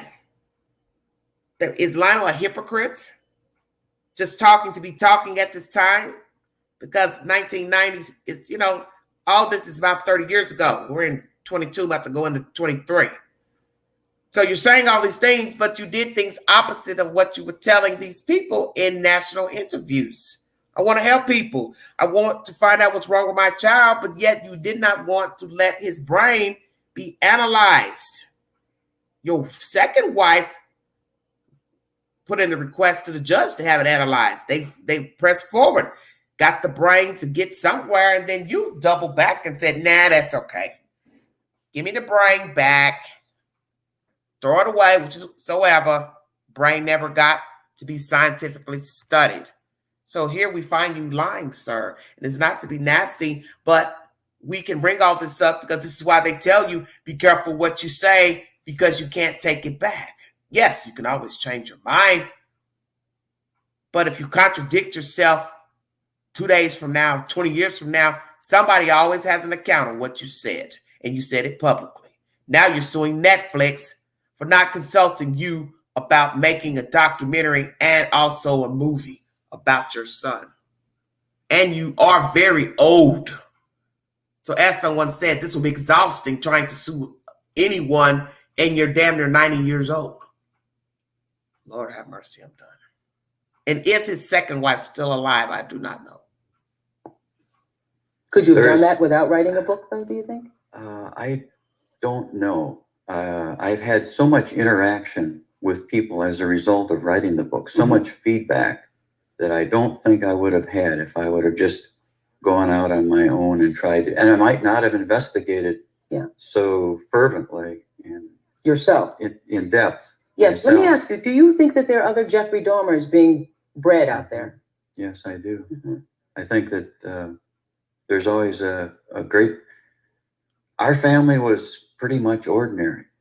I mean, I participated with Jeff in all kinds of activities. There's nothing really greatly out of the ordinary, yet something was connecting in his sexuality and his developing youth that you and I just can't even relate to. And I think that there are many more out there. We have gotten letters, as a matter of fact, from people who say they have these same urges. You say ordinary, but you were an emotionally distant father, would you say?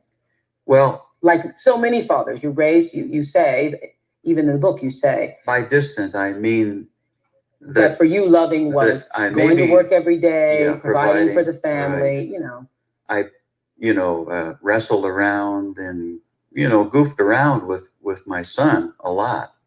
But to say that maybe, I don't know if I was emotionally equipped to handle whatever was going on with him. Yeah. But you went fishing with him, and did all the fatherly things. We did tennis for years. We went tobogganing, sledding.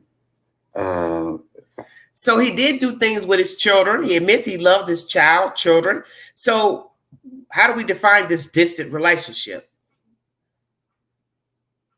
How much time did he spend with the boys? Because he was also a shy man himself. His wife was very exuberant. Opposites attract, as most of you know. But then we later find out she had mental issues herself. So one would wonder, when did she succumb to this mental illness disorder, whatever it is that she had, before or during pregnancy? I do not know. But did Jeffrey need more from his parents? Because let's say the father didn't devote his time as Jeffrey thought he should have. Then you have a mother who's acting out, having seizures, not well after pregnancy. Maybe she was exuberant, so she probably talked a lot, vented a lot, ranted a lot. That could possibly drive a person insane. growing up in a house. And the father was probably very into his wife, but maybe at some point he may not have liked her either. But he wasn't maybe abusive or physically abusive or verbally abusive. I don't know. None of that has been mentioned. And he tells you he loved his wife. He spoke highly of her even in the beginning, talking about her in the other documentary. He did not say anything negative about his wife, despite the things that were going on with her physically or mentally. So what happened? The dynamic of the two, shy father, exuberant wife, off the rails wife, combination of that with a child that was very needy. Was the other boy needy? Whatever they did wasn't enough. Did they try enough? Was he the type that was clingy, wanted to touch a lot, hug a lot, want affection a lot from his family? Did they give him enough physical affection? Because you see, every child is not the same.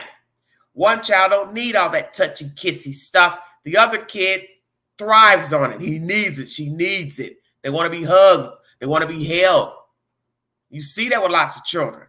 One child is falling out because his mother won't pick him up. The other child's playing with crayons fine, because each person is different as a child.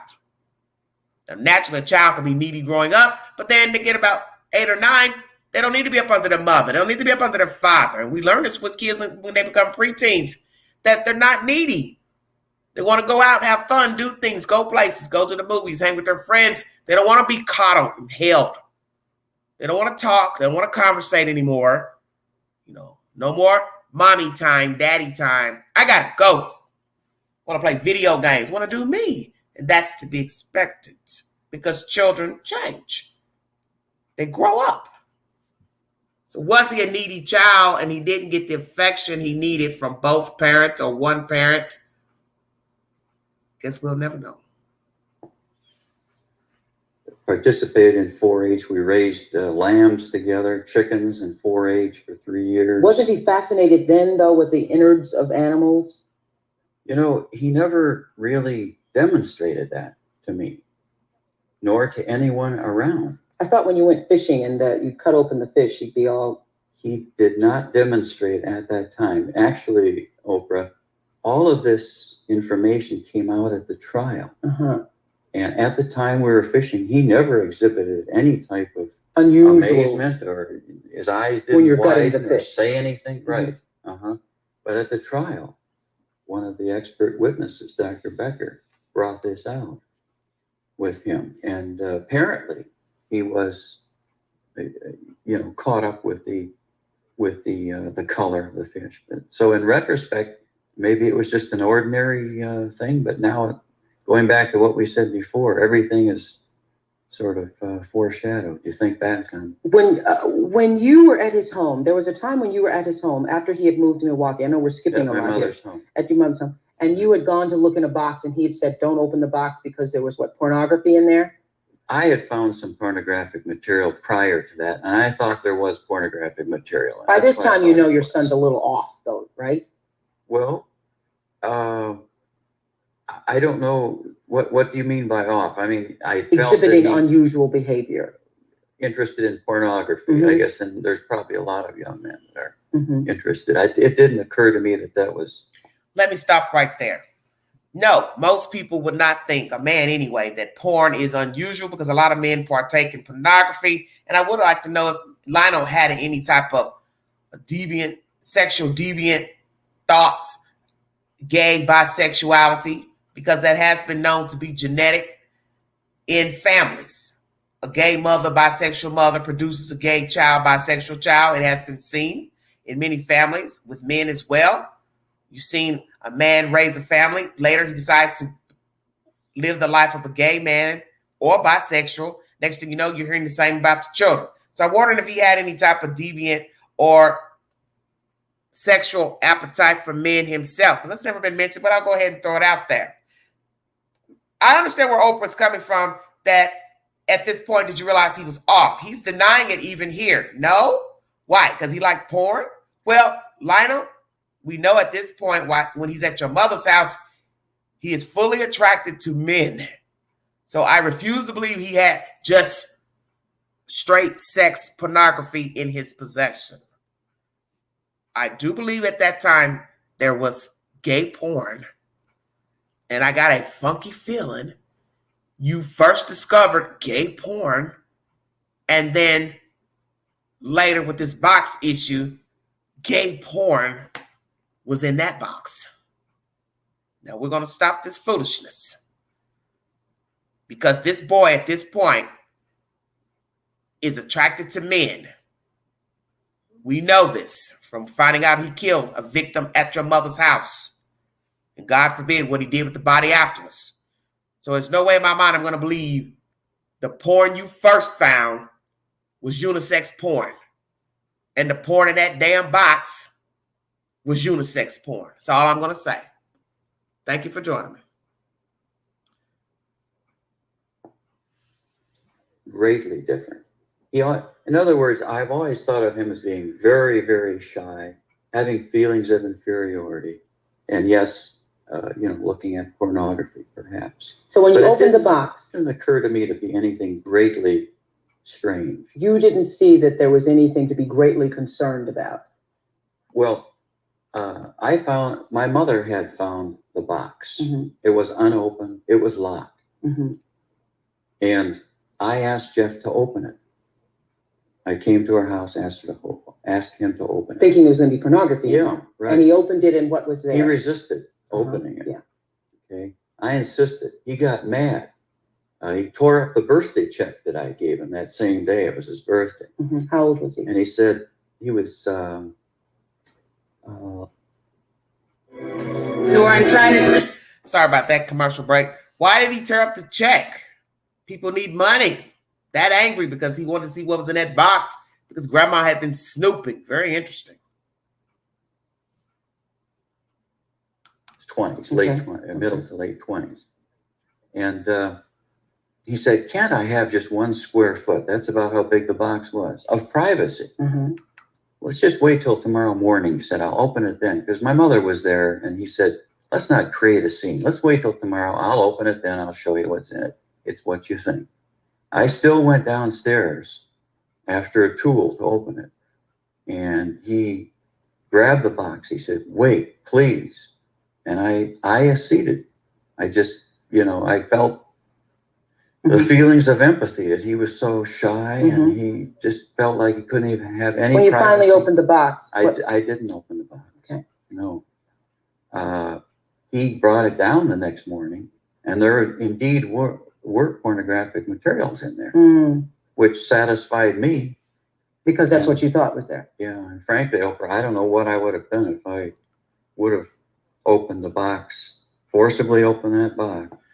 See, this is where I have a problem with this, because as I just said, if you did not know your son was gay, how would you be satisfied that there was porn in the box? Because you had to see the cover of the magazine, and you want me to believe that that was, as I said, unisex porn.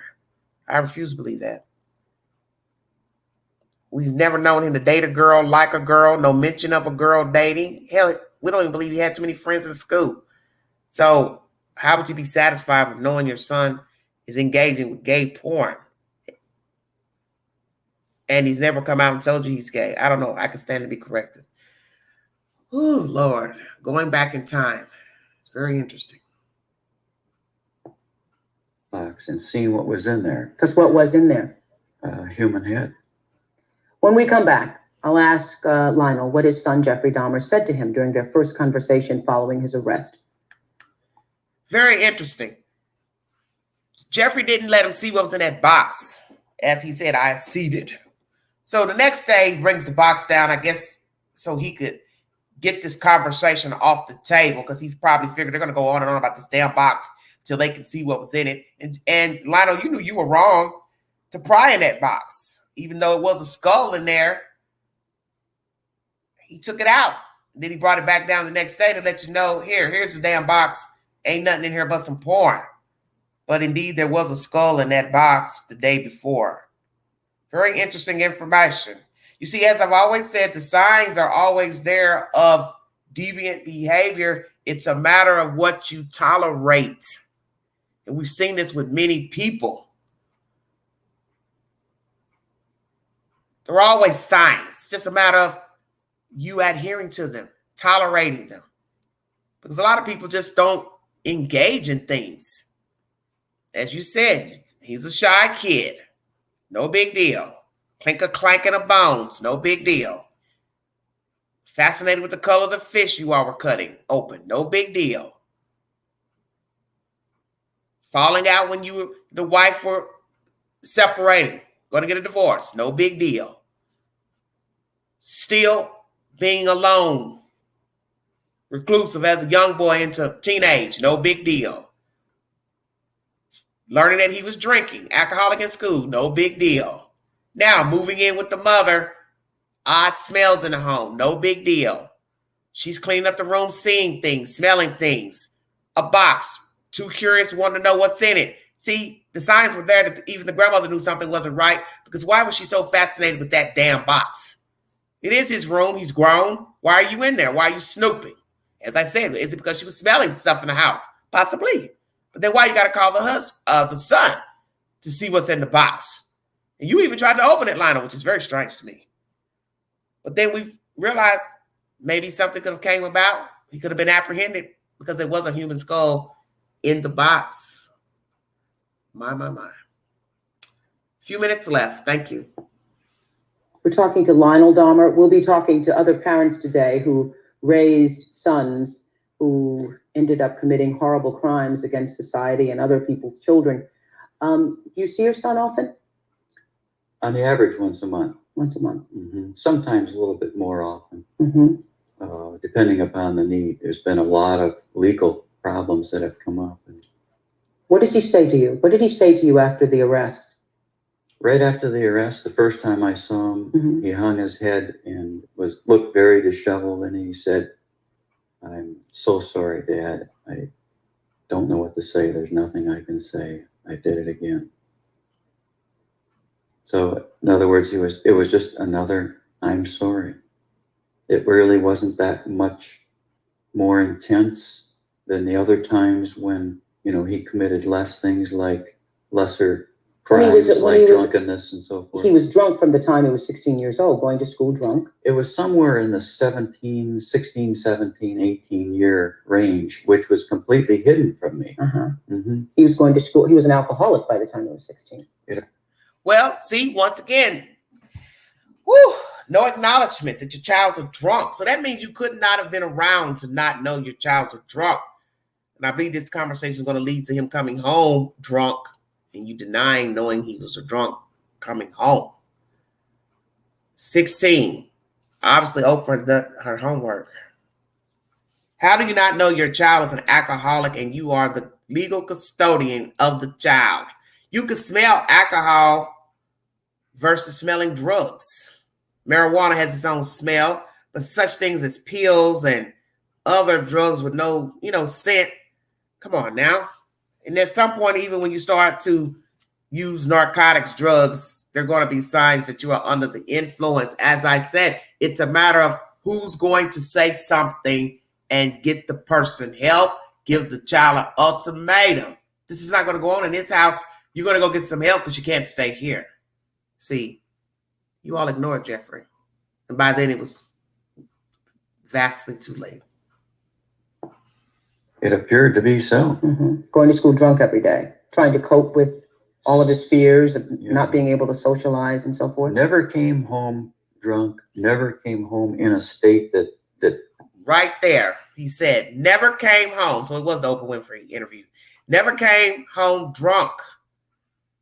But this is where we catch you in a lie, because in the 2020 documentary that I played earlier, you said that is the reason that you and the second wife sent him to go live with your mother, because he was drunk. So which is it? He was a drunk or he wasn't?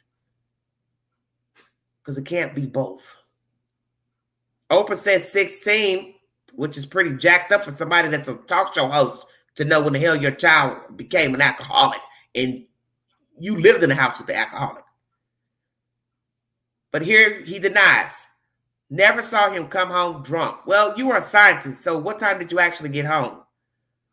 because we don't know if he had enough liquor to be drunk on by the time he got home and by the time you got home. We do know that he would get liquor on his way to school from a neighbor's house, from a friend's house. So did he have enough liquor on his way back from school? Or did he drink all the liquor going to school and in the school? And I find that weird that no teacher smelled alcohol and saw that Jeffrey Dahmer was under the influence of alcohol in school. So you see, there's a lot of BS pertaining to this young man. That's everybody dropped the buck, because even in school, somebody should have noticed. The kids should have said something, but you know, they're children. They probably don't care. They're teenagers. I ain't gonna rat them out. That's him. That's his problem. But a teacher should have noticed that he looked drunk, sounded drunk, smelled drunk. Even if he didn't talk in class, you should be able to see something wasn't right with Jeffrey Dahmer. Come on, you guys. This is ridiculous. Okay, here we go. That gave him away, picked up liquor on the way. I'm going to say this back. I'm going to play it back. More intense than the other times when, you know, he committed less things like lesser crimes like drunkenness and so forth. He was drunk from the time he was 16 years old, going to school drunk. It was somewhere in the 16, 17, 18 year range, which was completely hidden from me. He was going to school. He was an alcoholic by the time he was 16. It appeared to be so.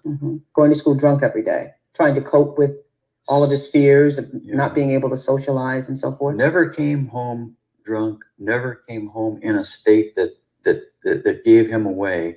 Picked up liquor on the way at a friend's house. And this happened at school, drinking at school, apparently. But by that time, he was already roaming the neighborhood streets on his bike and collecting animal remains. And age 13, 14.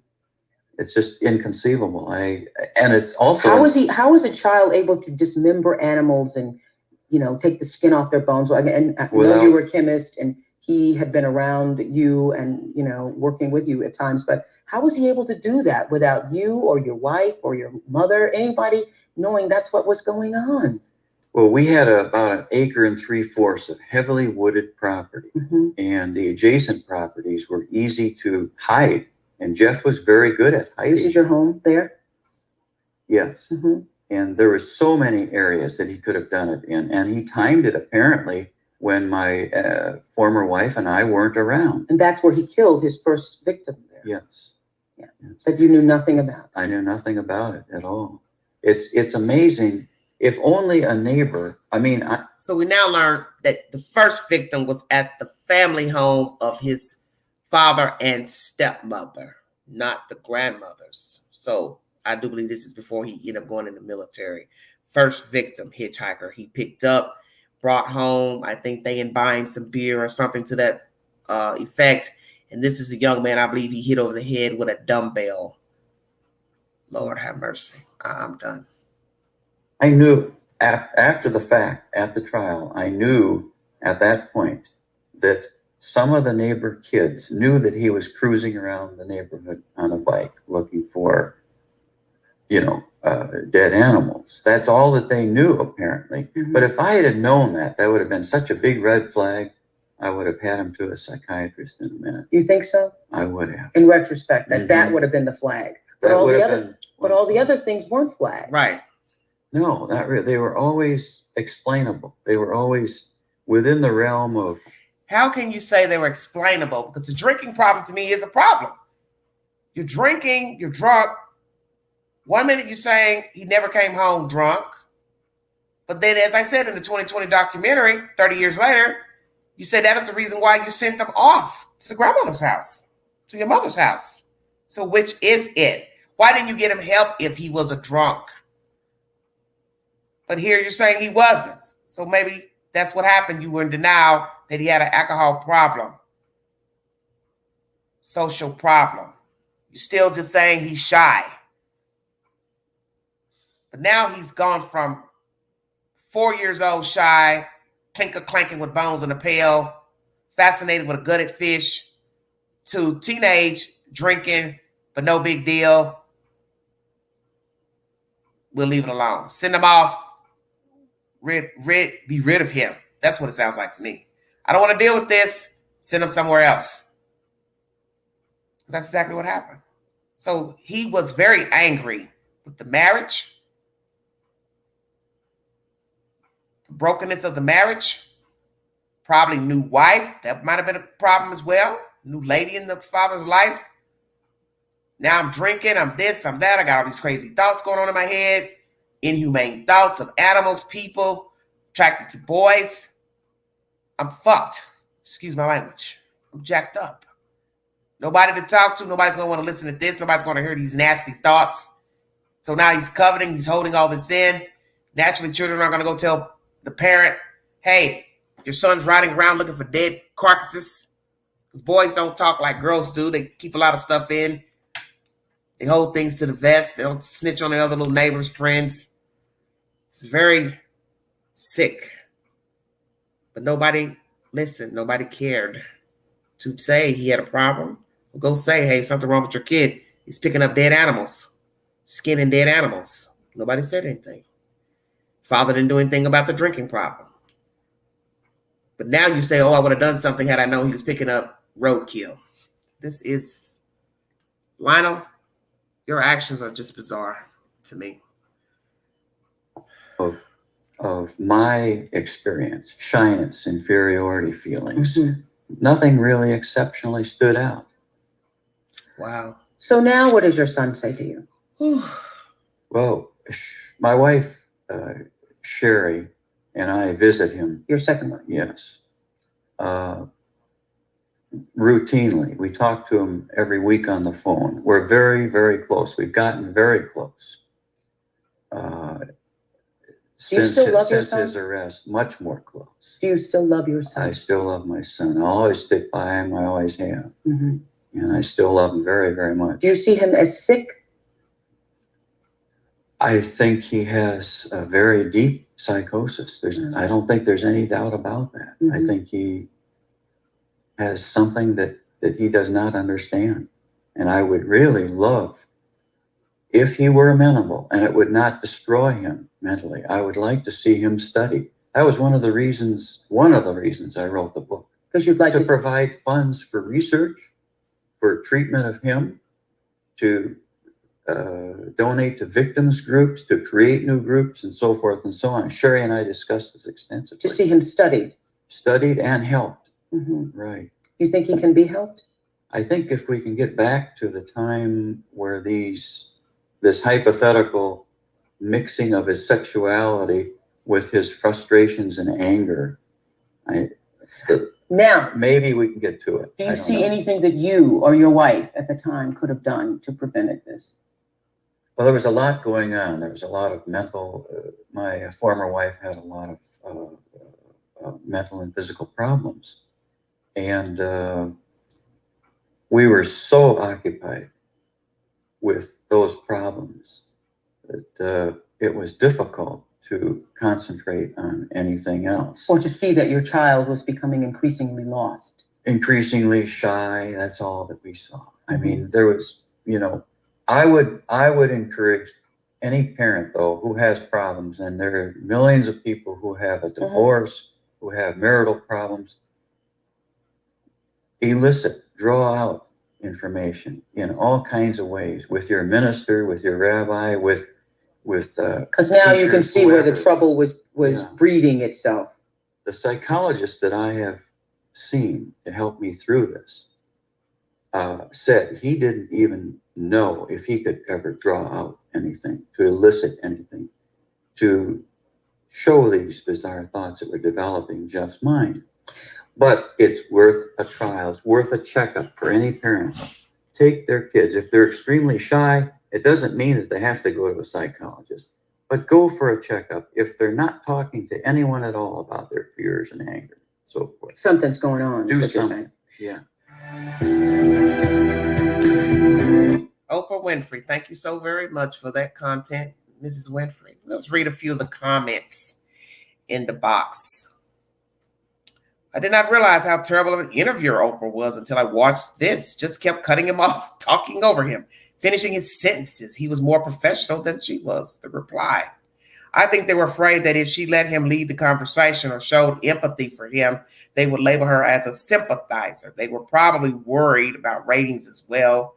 Very sad, as I believe the dad was a victim along with everyone else. Sad all around. I don't know. 1 month ago, somebody says, the actor that played the dad deserves an Emmy. The way he quietly expressed grief, disappointment, heartbreak was emotionally devastating. 184 replies.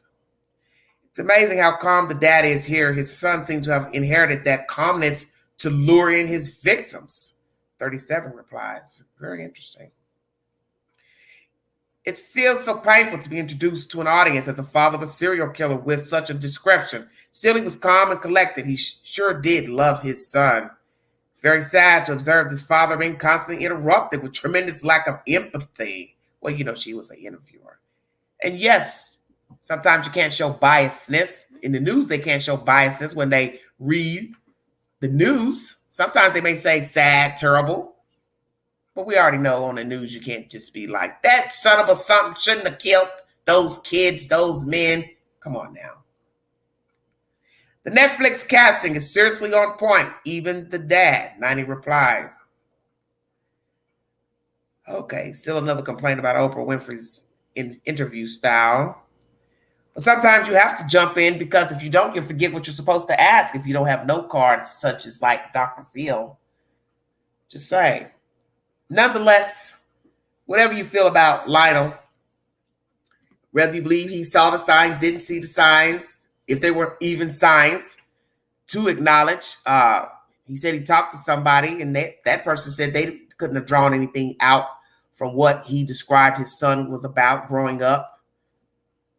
Because as I said, naturally, a child is not going to tell you they're having these ill thoughts about people in general, animals. No child's going to tell you those things.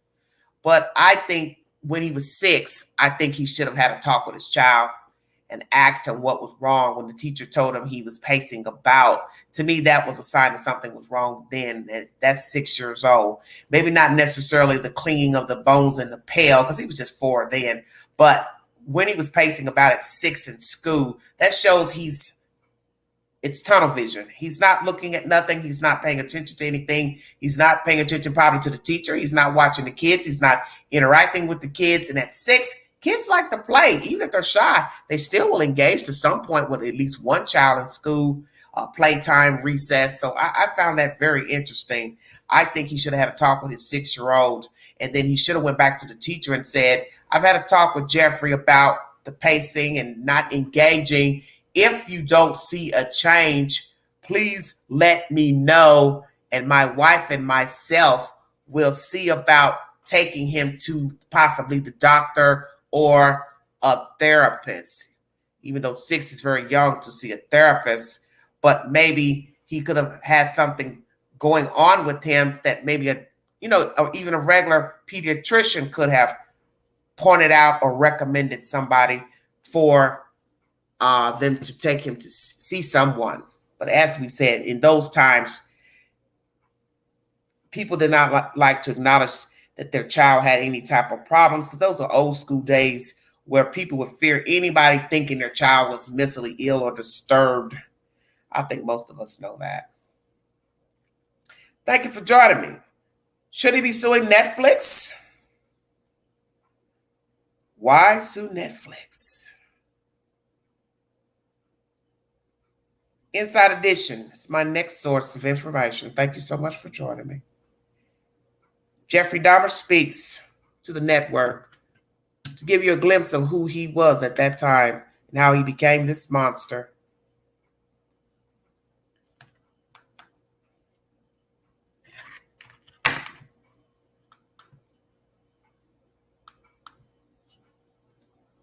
Great links. He is pure evil, but you'd never know it by looking at him. But when you hear him, that's another story. His killing field was Milwaukee, and he got away with murder for more than a decade. But how could any of this happen? For the first time ever, Nancy Glass is here inside the world of Jeffrey Dahmer. Bill, when I sat down opposite Jeffrey Dahmer for this interview, I wondered what he would tell me, how hard it would be to get him to discuss his horrific crimes. What I found was that he was very forthcoming. He volunteered details that may be difficult to hear. I began by asking what he wanted from the men he picked up. I had these obsessive desires and thoughts wanting to control them, to, I don't know how to put it, possess them permanently. And that's why you killed them. Right. Not because I was angry with them, not because I hated them, but because I wanted to keep them with me. And as my obsession grew, I was saving body parts such as skulls and skeletons. Jim, let me interrupt right there. Many men who have killed women would admit they did not like women, hated women, especially men who chose prostitutes, streetwalkers, the easiest prey, because it is a vulnerable profession to get in the car or go around a building or to someone's home alone with them. That's why many men choose prostitutes. And I think it's common sense that you do not like women. To kill prostitutes, streetwalkers, however you want to label them, or just any woman, pretty girl, attractive girl, young lady, children, you don't like them. It's more than just a sexual desire. If indeed you rape the victim, you don't like the woman, you don't like women. I heard a rapist once say, I do like women, I love them. He was the type of man who performed oral sex on his victims and believed that they enjoyed it because naturally a woman will, I don't have to explain, orgasm. And to him, that was a sign that she enjoyed his act on her. But as we learn, these are the sick things that they think of and believe because the mind is telling them they want it, they need it. See, everyone is different. It kills. And here you have a serial killer killing men saying it wasn't about race. I didn't hate them. Just wanted to be with them. But how can you say you want to be with them when you bound them, tortured them, then killed them, dismembered them? How's that being with them? But then his sick mind said, well, that's why I kept souvenirs. Because I could see and look at them, set up an altar. This is the most bizarre case known in history, Jeffrey Dahmer. Jeffrey Dahmer is recalling his monstrous past. Almost 2 years ago in this little apartment in Milwaukee, police discovered the grisly remnants of one of the most horrible crime sprees in American history. Jeffrey Dahmer, an unassuming chocolate factory worker, would eventually confess that he had seduced, murdered, and dismembered 17 young men. He even ate some of his victims' body parts. He instantly became the center of worldwide media attention, a serial killer unmasked. There were protests and press conferences in Milwaukee as people tried to understand how this could have happened in their midst. How did Jeffrey Dahmer get away with murder after murder for 13 years? How did a boy born into a hardworking middle-class family turn into the worst kind of monster imaginable? In this exclusive interview, I want to interrupt briefly. Chocolate factory worker. Imagine that. A man working around food. Chocolate. One of America's favorite edibles. I want you to think about that for just a second because we know about cross-contamination. People going to work filthy, nasty, hair nasty, cooties, lice, nasty fingernails, working with your hamburger, your food, the meat, not washing their hands, coming from the restroom, food falling on the ground, putting it back up on the prep table. See, all type of nasty things go on behind closed doors in restaurants. Now imagine somebody is dicing up people, eating them, cooking them, touching contaminated body parts from inside of the body, and then coming to work to make chocolate. You cannot imagine that. But as I tell people, we as humans, we are nasty. We carry germs, sneeze, coughing, walking around with hepatitis, all types of germs, and going in handling people's food.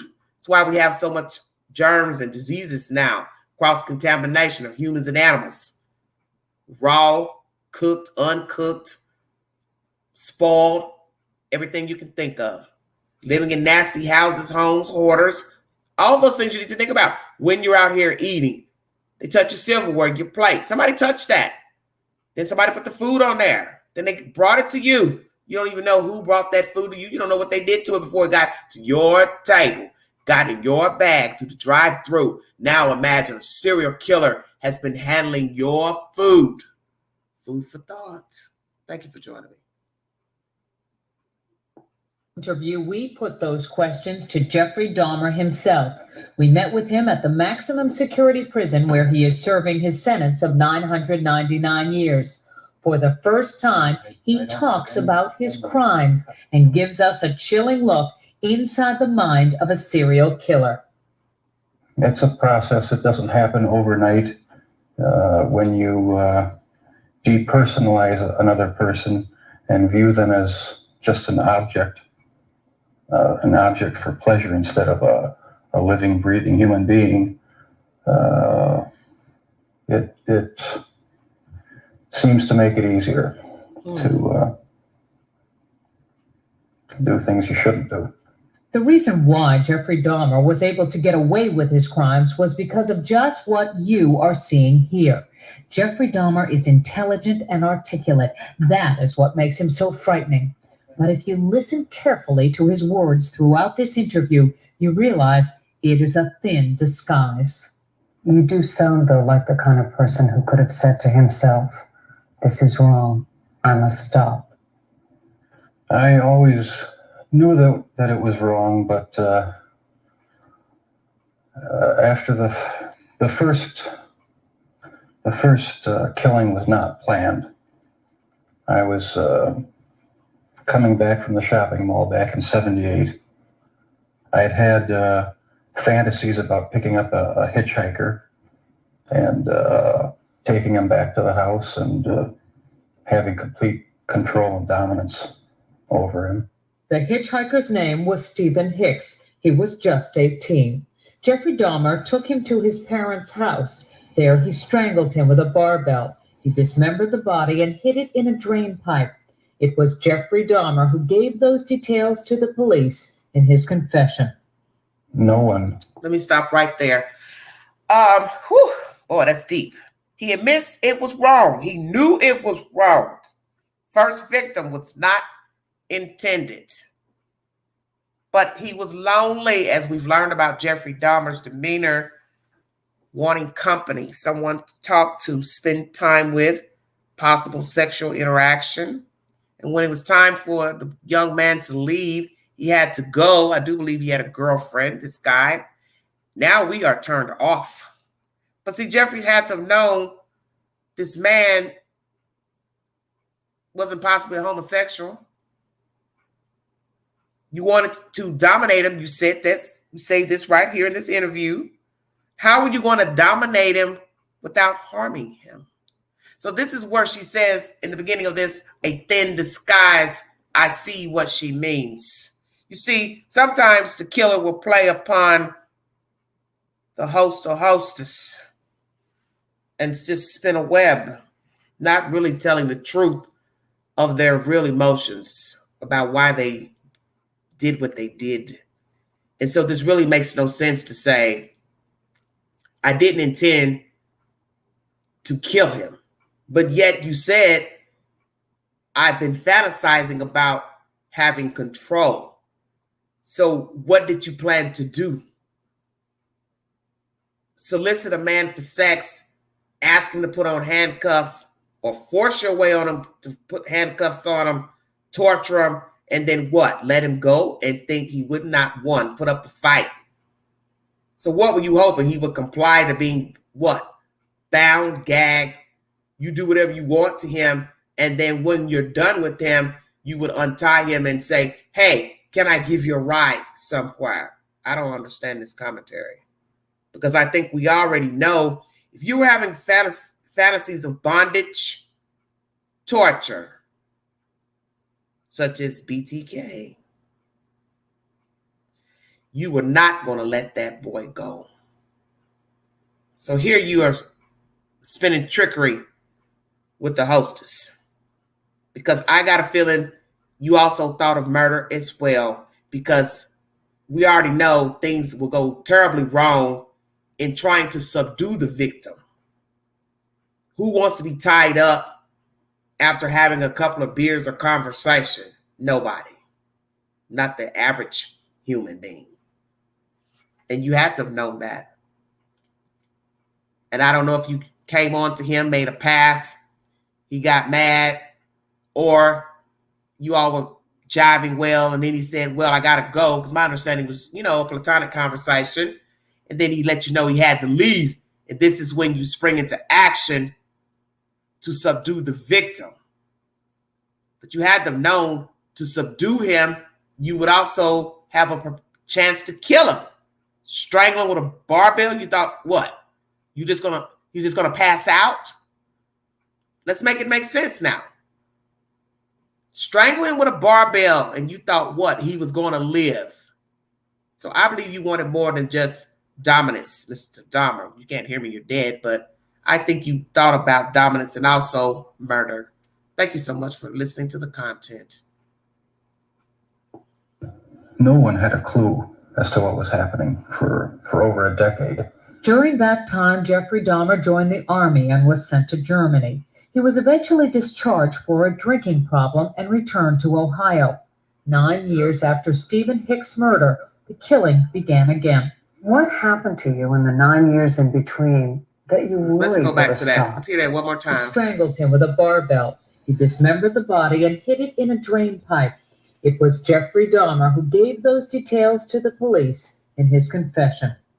No one had a clue as to what was happening for over a decade.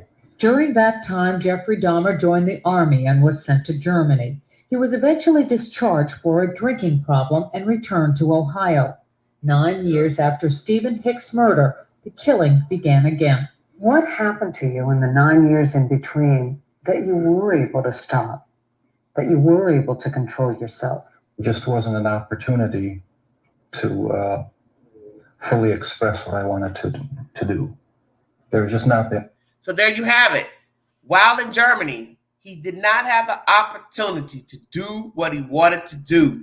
That leads me to believe what I just said. You wanted more than just dominating a human, tying and gagging up a human, because anything can happen when you are bounding someone, binding someone, putting something in their mouth to keep them from screaming so nobody can hear.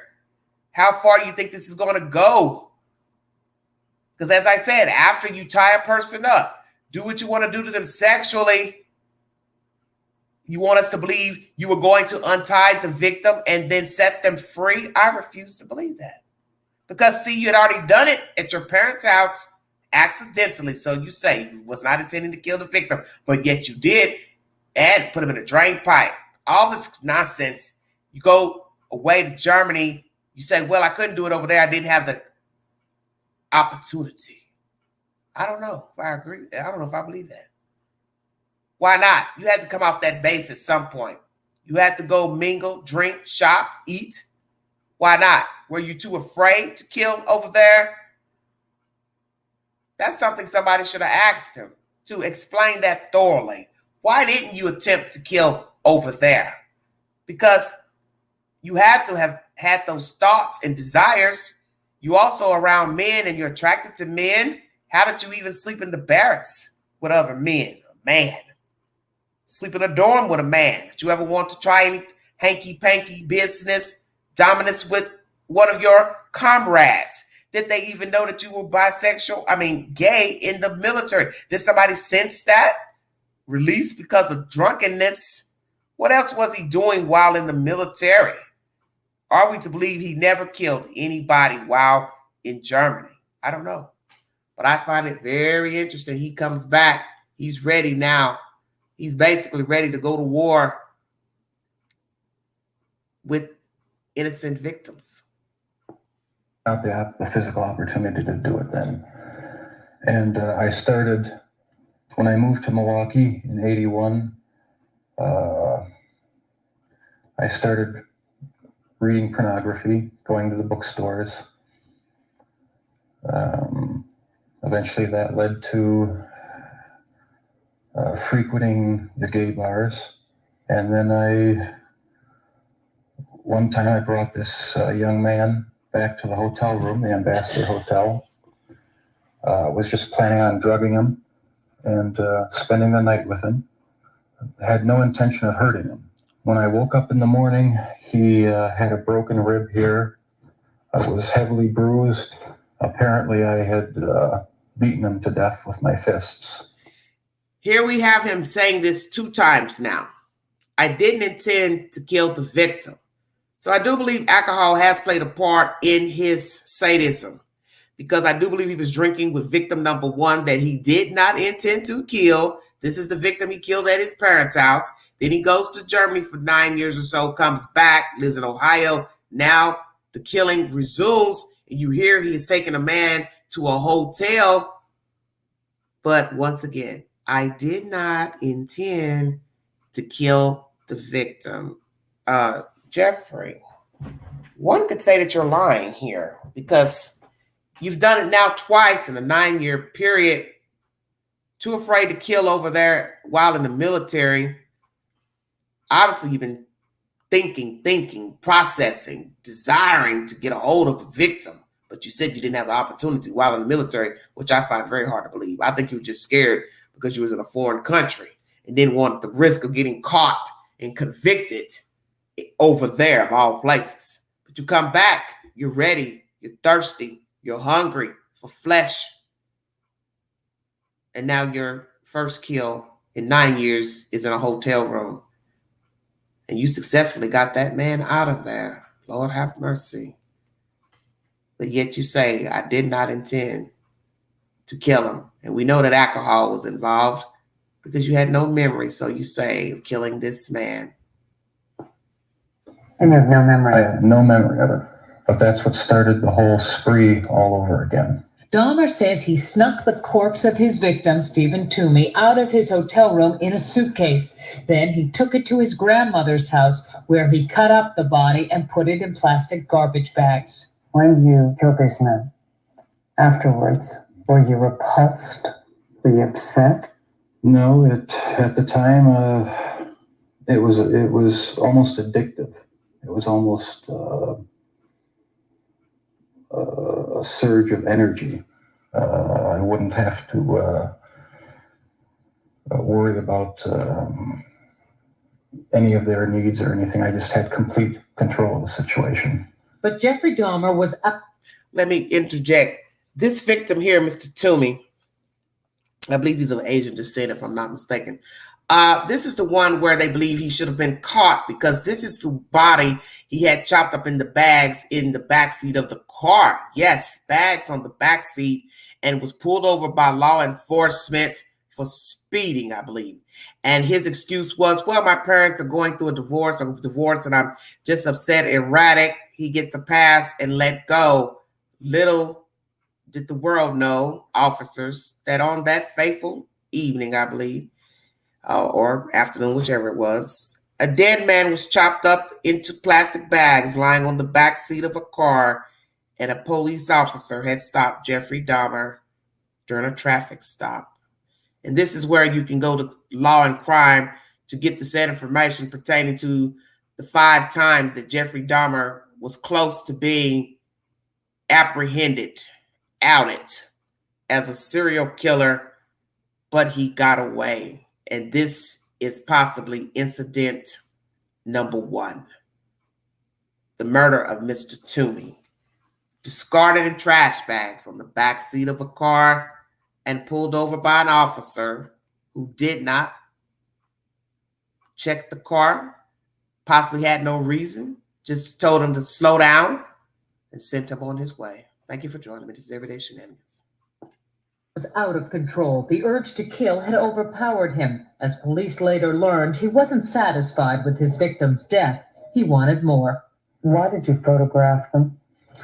It was my way of remembering their appearance, their physical beauty. I also wanted to keep something. If I couldn't keep them there with me whole, at least I felt that I could keep their skeletons. And I even went so far as planning on setting up an altar with the 10 different skulls and skeletons. And how could someone be beautiful, but you would torture them after binding them, drugging some, sex after death, dismemberment, storing them in containers, drums, refrigerator, freezer, whatsoever. But they were beautiful. That is the reason you gave this woman why you photographed them. But they were not beautiful enough to leave whole as a human, breathing person. Very interesting. Same person that says I didn't hate them. Wasn't race related. But I took pictures of a dead men, to capture their beauty and then place their skulls on an altar. Asked to remember them. Keep a piece of them with me. Lord have mercy. And what was the purpose of the altar going to be? As a sort of memorial. A point where I could, I don't know. It's so bizarre and strange, it's hard to describe. A place where I could collect my thoughts and feed my obsession. When the bodies were still in your apartment, there was no time when you would see them and say, this is grotesque. What have I done? There were times, but the compulsive obsession with doing what I was doing overpowered any feelings of revulsion. This man with a quiet, almost shy demeanor became a master manipulator who was able to lure strangers he met at gay bars to his apartment. He was even able to con the police into returning a 14-year-old boy to him after neighbors called 911 upset that the child was in the street naked and bleeding. Let me stop there before we get into that part of the story.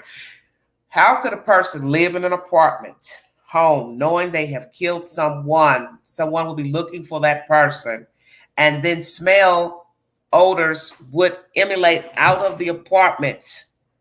Please check Court TV for the said trial, because it is chopped up into pieces, excuse my French, so you can get a better understanding of who Jeffrey Dahmer was and his victims, statements from police, coroners, so on and so forth, and people who were complaining about the odor in the building, and the interview of the African male who was the manager at the time, a black man. And I don't even understand who this man was, because his commentary was just as bizarre as Jeffrey Dahmer. The fact is, the building smelled, the floor smelled, the apartment smelled. So how in the world could Jeffrey Dahmer stay in that apartment? But that's the point of the story. He became accustomed to the smell. Probably didn't even notice it after some time. But know that there were complaints to the manager pertaining to the odor. Please check out Court TV for that said testimony of the property manager and his, to me, lame excuse of why he continued to let Jeffrey Dahmer live in that apartment after the complaints came in about the smell. We will now resume conversations about the 14-year-old boy that was sent back into the apartment with Jeffrey Dahmer by police. Dahmer convinced the police that he and the boy were simply having a lover's quarrel. It's a intoxicated boyfriend of another boyfriend. How was the child? It wasn't a child, it was an adult. After the police left, Jeffrey Dahmer murdered that boy, Conorak Synthosymphones. This man says he had a near-fatal encounter with Jeffrey Dahmer. He wanted to take some picture of my back.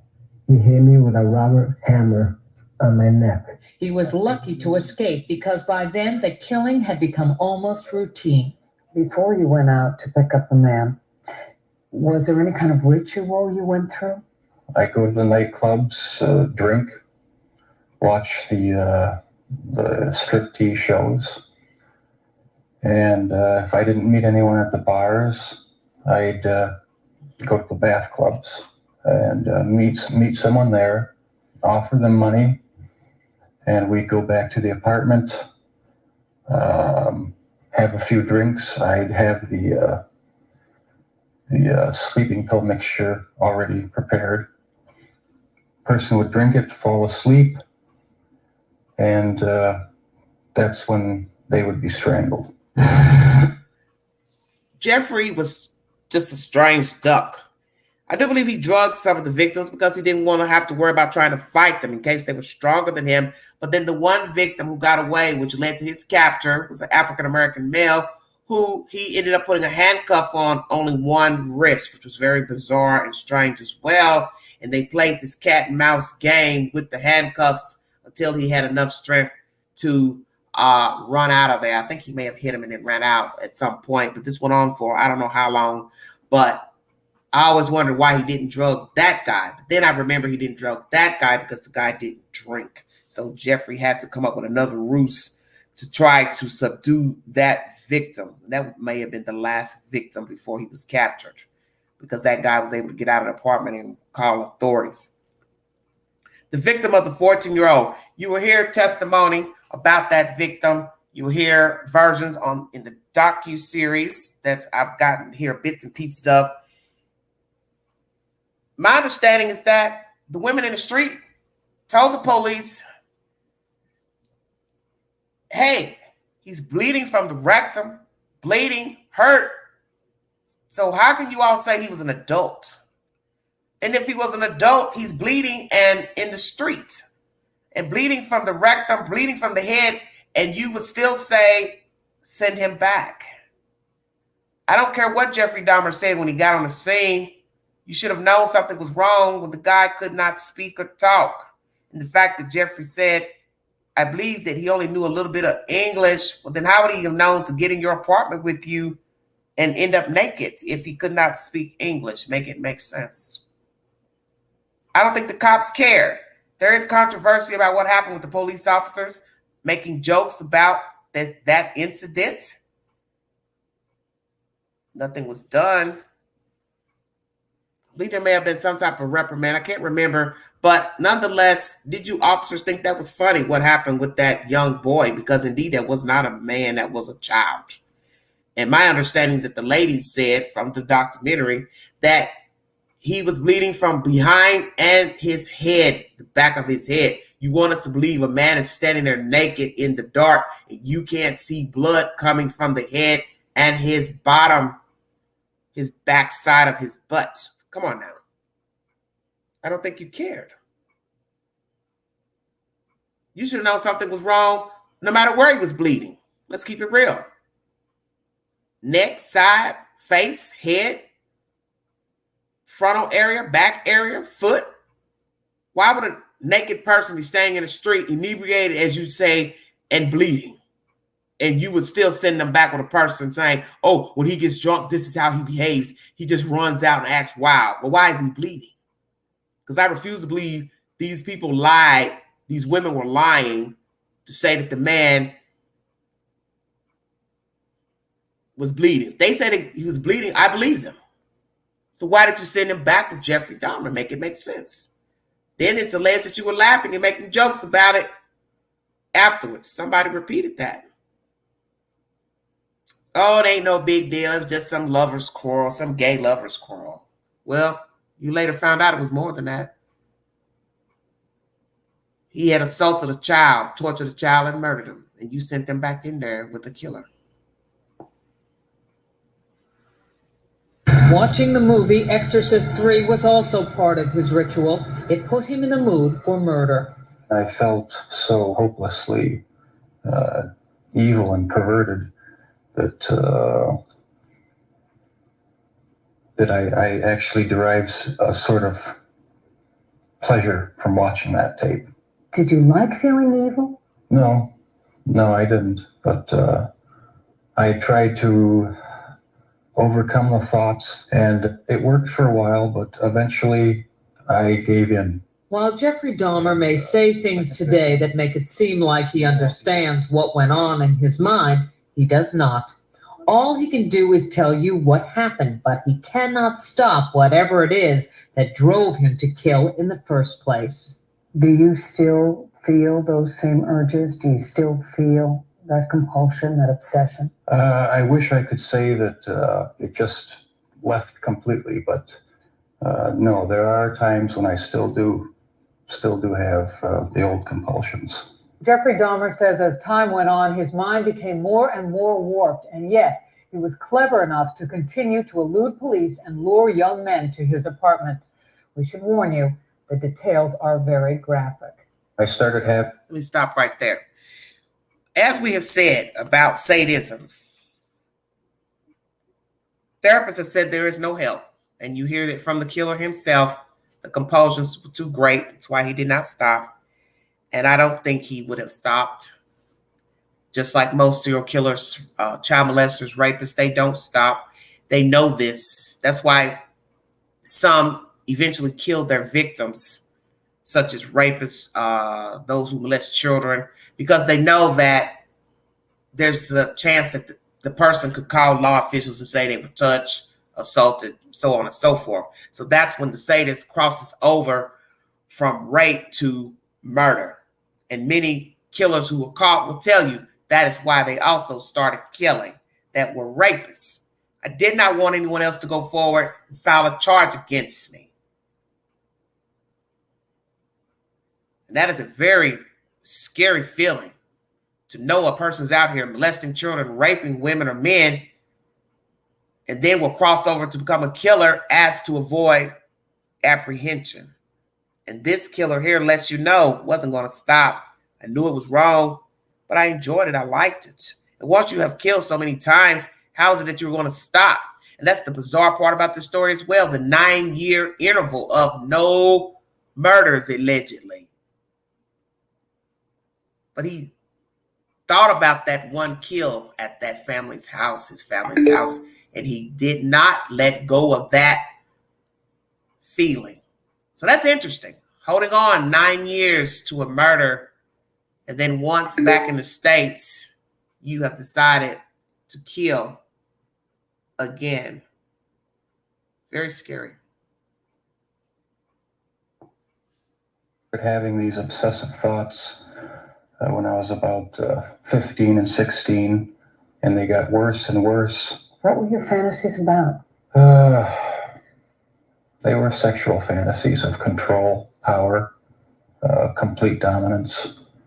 They became reality. Was there pleasure in that fantasy? There was excitement, fear, pleasure, all mixed together. Jeffrey Dahmer fulfilled his fantasies by murdering and dismembering 17 young men. In time, his desires became more extreme, his deeds more grotesque. Listen to him talk about the most unnatural things in the most matter-of-fact of ways. That's when you realize that none of it has touched him. I was branching out. That's when the cannibalism started, eating of the heart and the arm muscle. It was a way of making me feel that they were a part of me. At first, it was just curiosity, and then it became compulsive. Then I tried to keep the person alive by inducing a zombie-like state.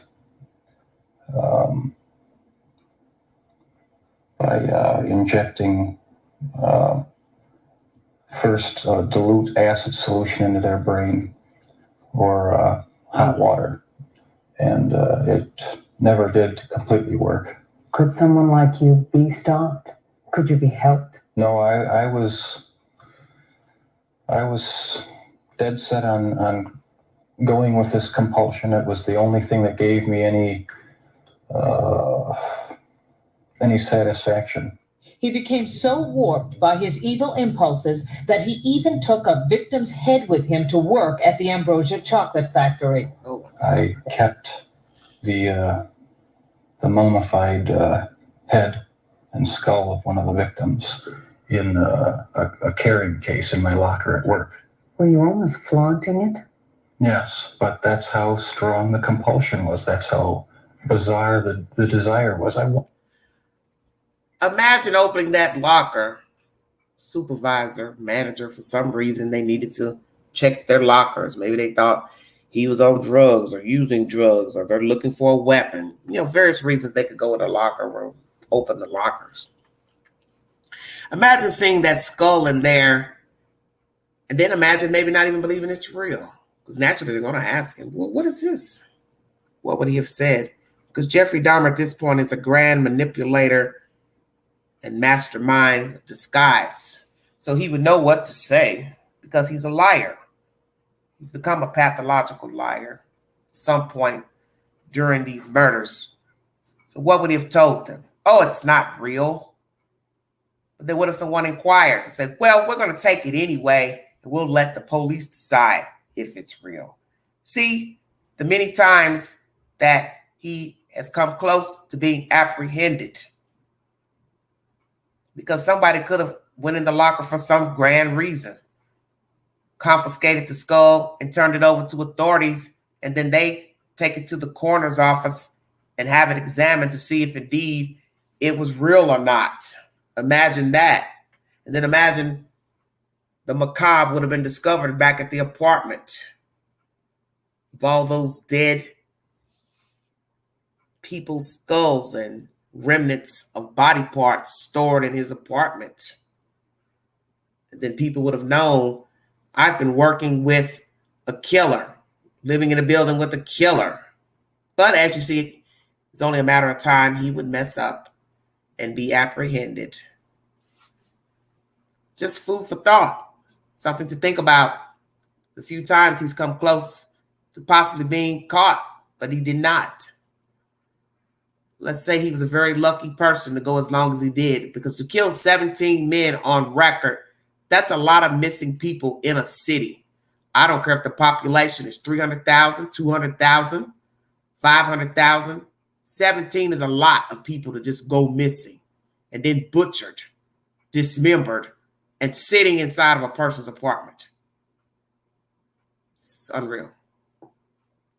I wanted to keep something of the person with me. Jeffrey Dahmer exhibited some disturbing behavior early on. He began drinking heavily as a teenager, dropped out of college, was arrested for indecent exposure, disorderly conduct, and fondling a 13-year-old boy. Tragically, one of his murder victims would be that boy's brother. Do you know what started it? Is there any kind of incident that you can remember? To this day, I don't know what started it. And the person to blame is sitting right across from you. That's the only person. Not parents, not society, not pornography. I mean, those are just excuses.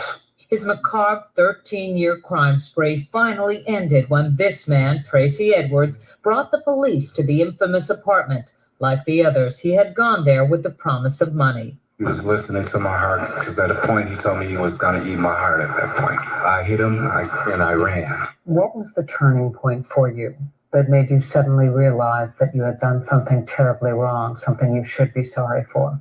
It was the night of the arrest. I have no memory of what happened during the 6 hours before the last victim ran out of the apartment. I heard a knock on the door, and the police were there with the last victim. They asked me where the key was to the handcuffs. My mind was in a haze. I sort of pointed to the bedroom, and that's where they found the pictures. And they yelled, "Cuff him." I was handcuffed, and it was just the realization that there was no point in trying to hide my actions anymore.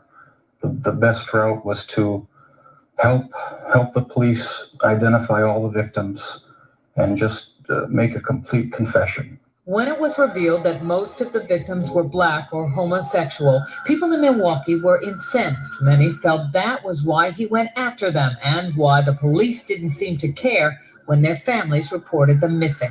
10 of your 17 victims were Black. Were they racially motivated? It was not racially motivated. It was not sexual preference. It was just to find an obsession with the best looking young man I could find. While you just heard him say that his sexual preference had nothing to do with the killings, he has not come to terms with his homosexuality. Never understood it. There was no use trying to fight it because I couldn't rid myself of it. It was too powerful and persistent. Do you dislike it? Yes, it's caused a lot of problems for me. A lot of conflicts and unanswered questions.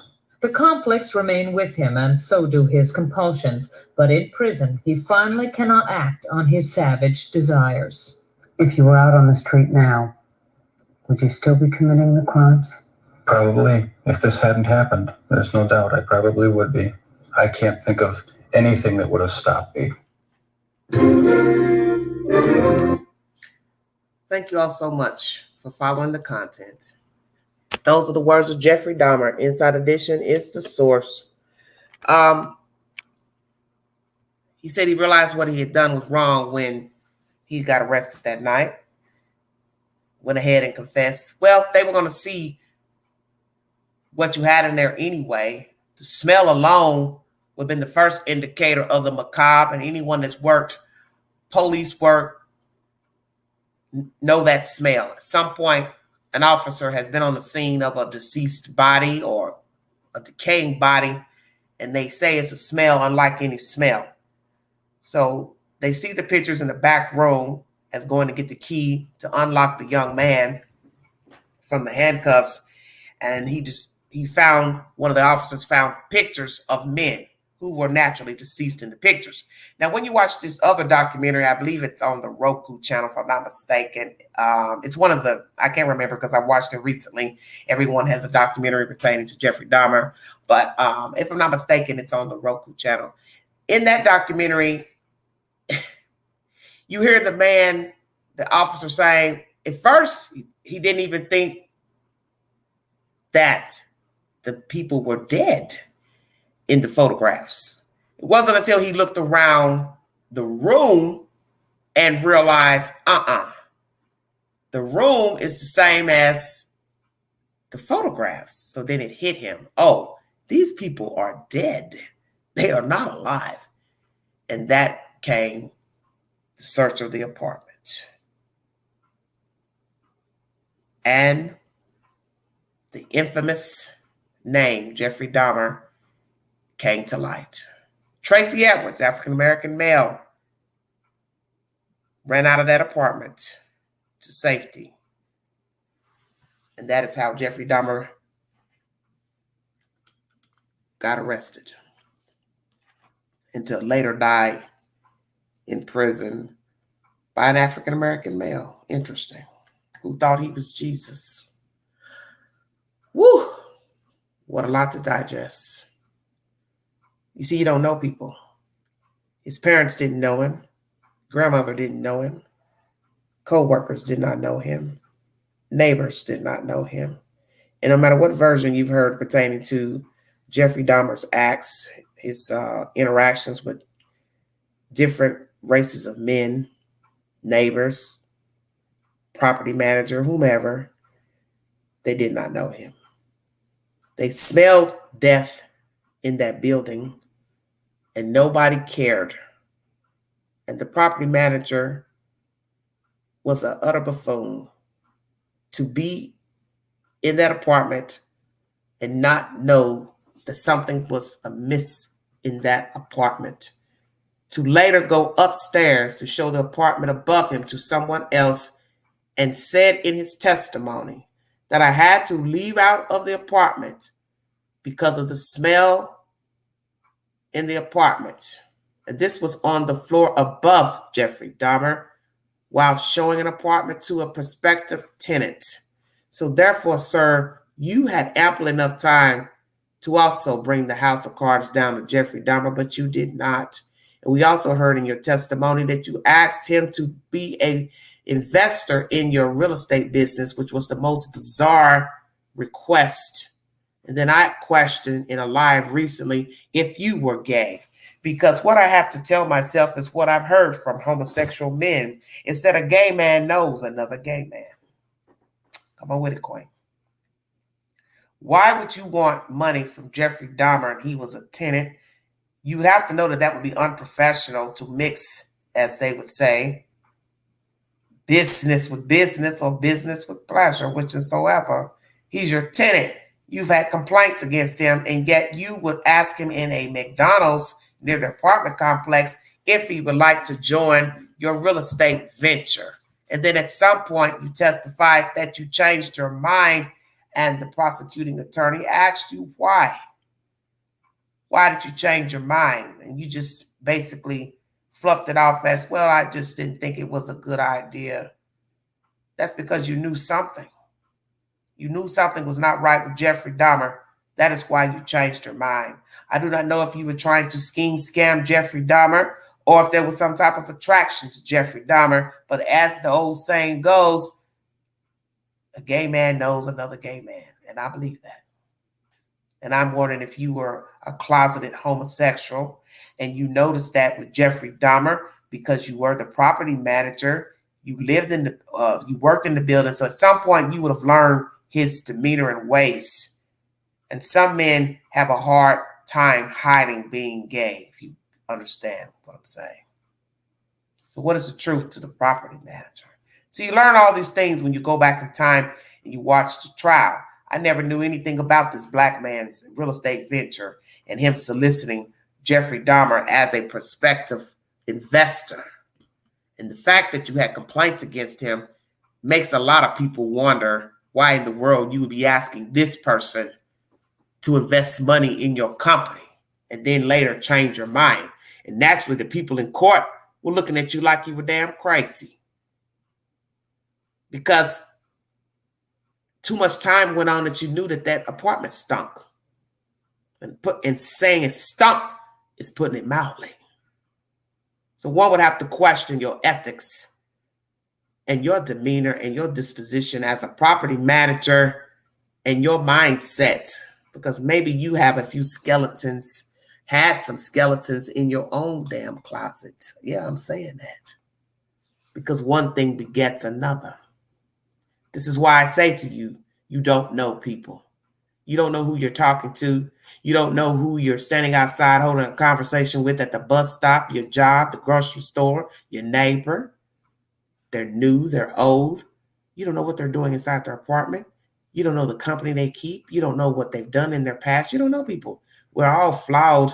But as I said, when you cross over to sadism, rape, child molestation, bondage, murder, you're in an entirely different league.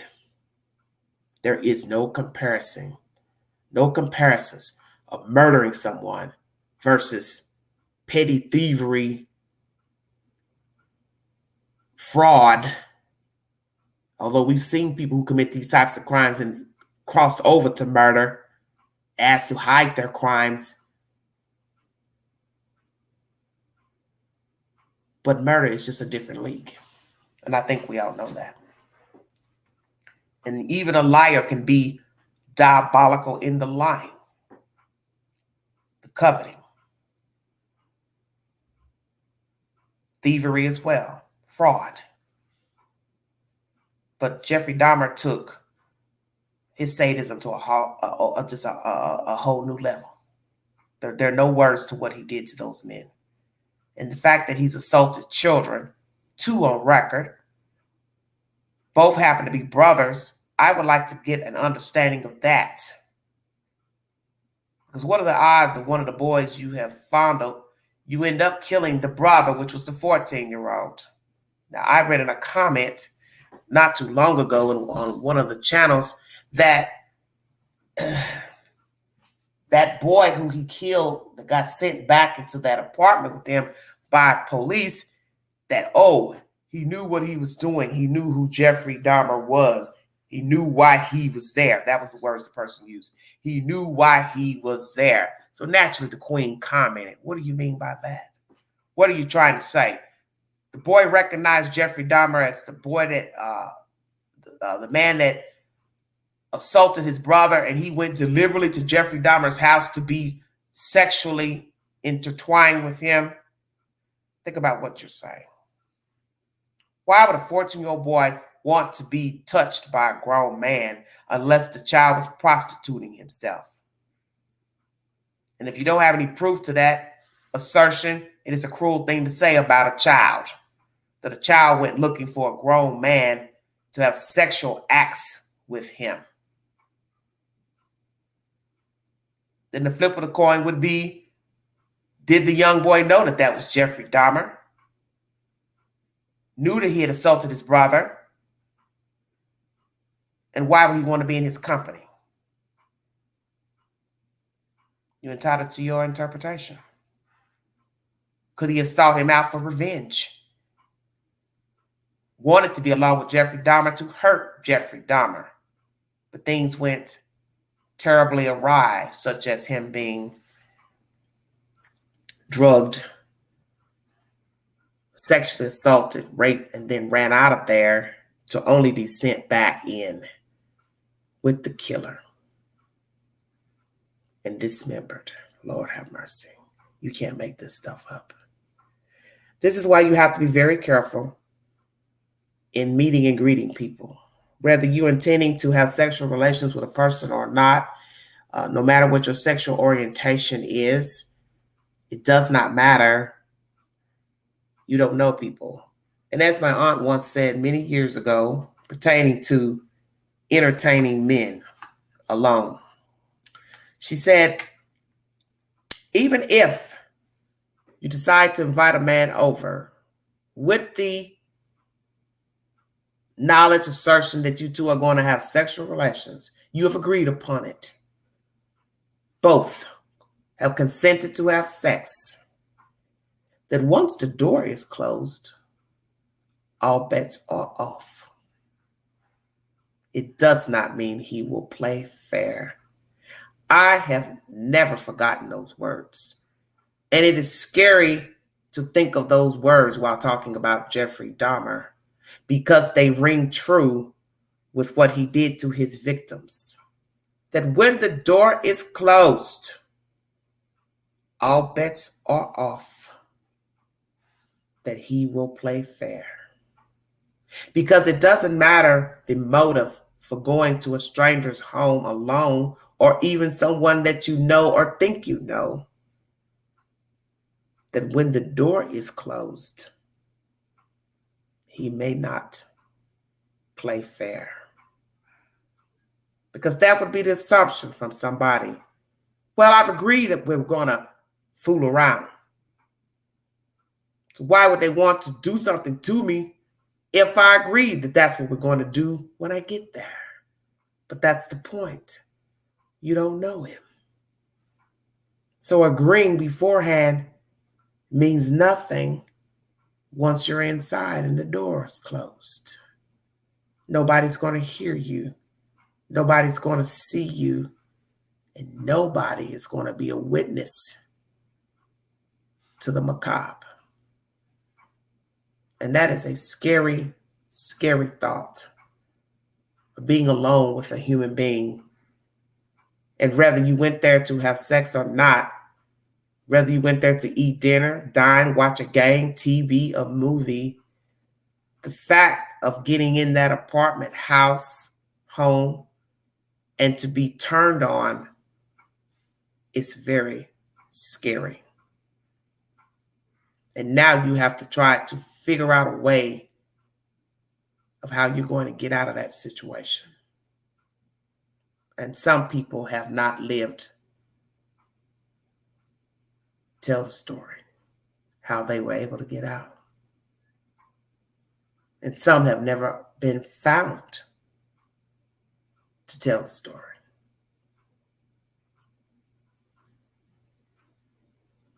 It has happened. And Jeffrey Dahmer is proof that it has happened. John Wayne Gacy is proof that it has happened.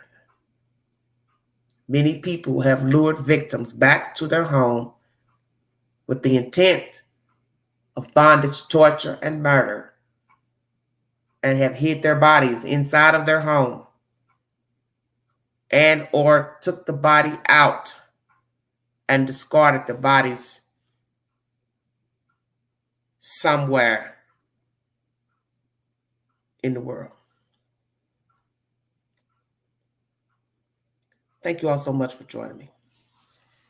Feel free to go to my community board to get said information of all the audio you've heard in this live stream. If you see something, say something. Be a part of the solution and not the problem.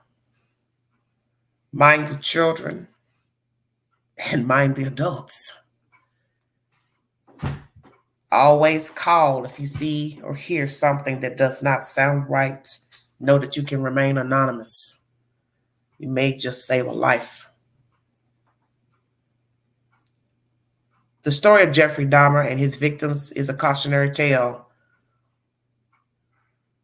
of the macabre, blind trust,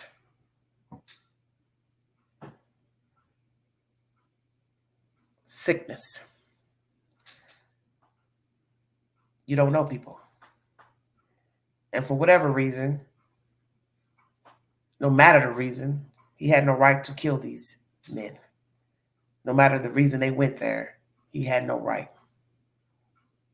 Because that's not how you treat a human being. And many men have done this to women, as many of you know, who have followed content pertaining to rapists and serial killers. And it is a scary thought to be alone with a human being and he or she would think so little of you, devalue you, to rape you, assault you, torture you, and then kill you, and then dismember you and hide you in their house and or discard your body outdoors. All I can say is be very careful of the company you keep. Do not think you could not be a true crime story, as we've learned with many people who were going about their way and became a victim. So it does not matter if you go along with someone in their house or home or car or invite them over to your home.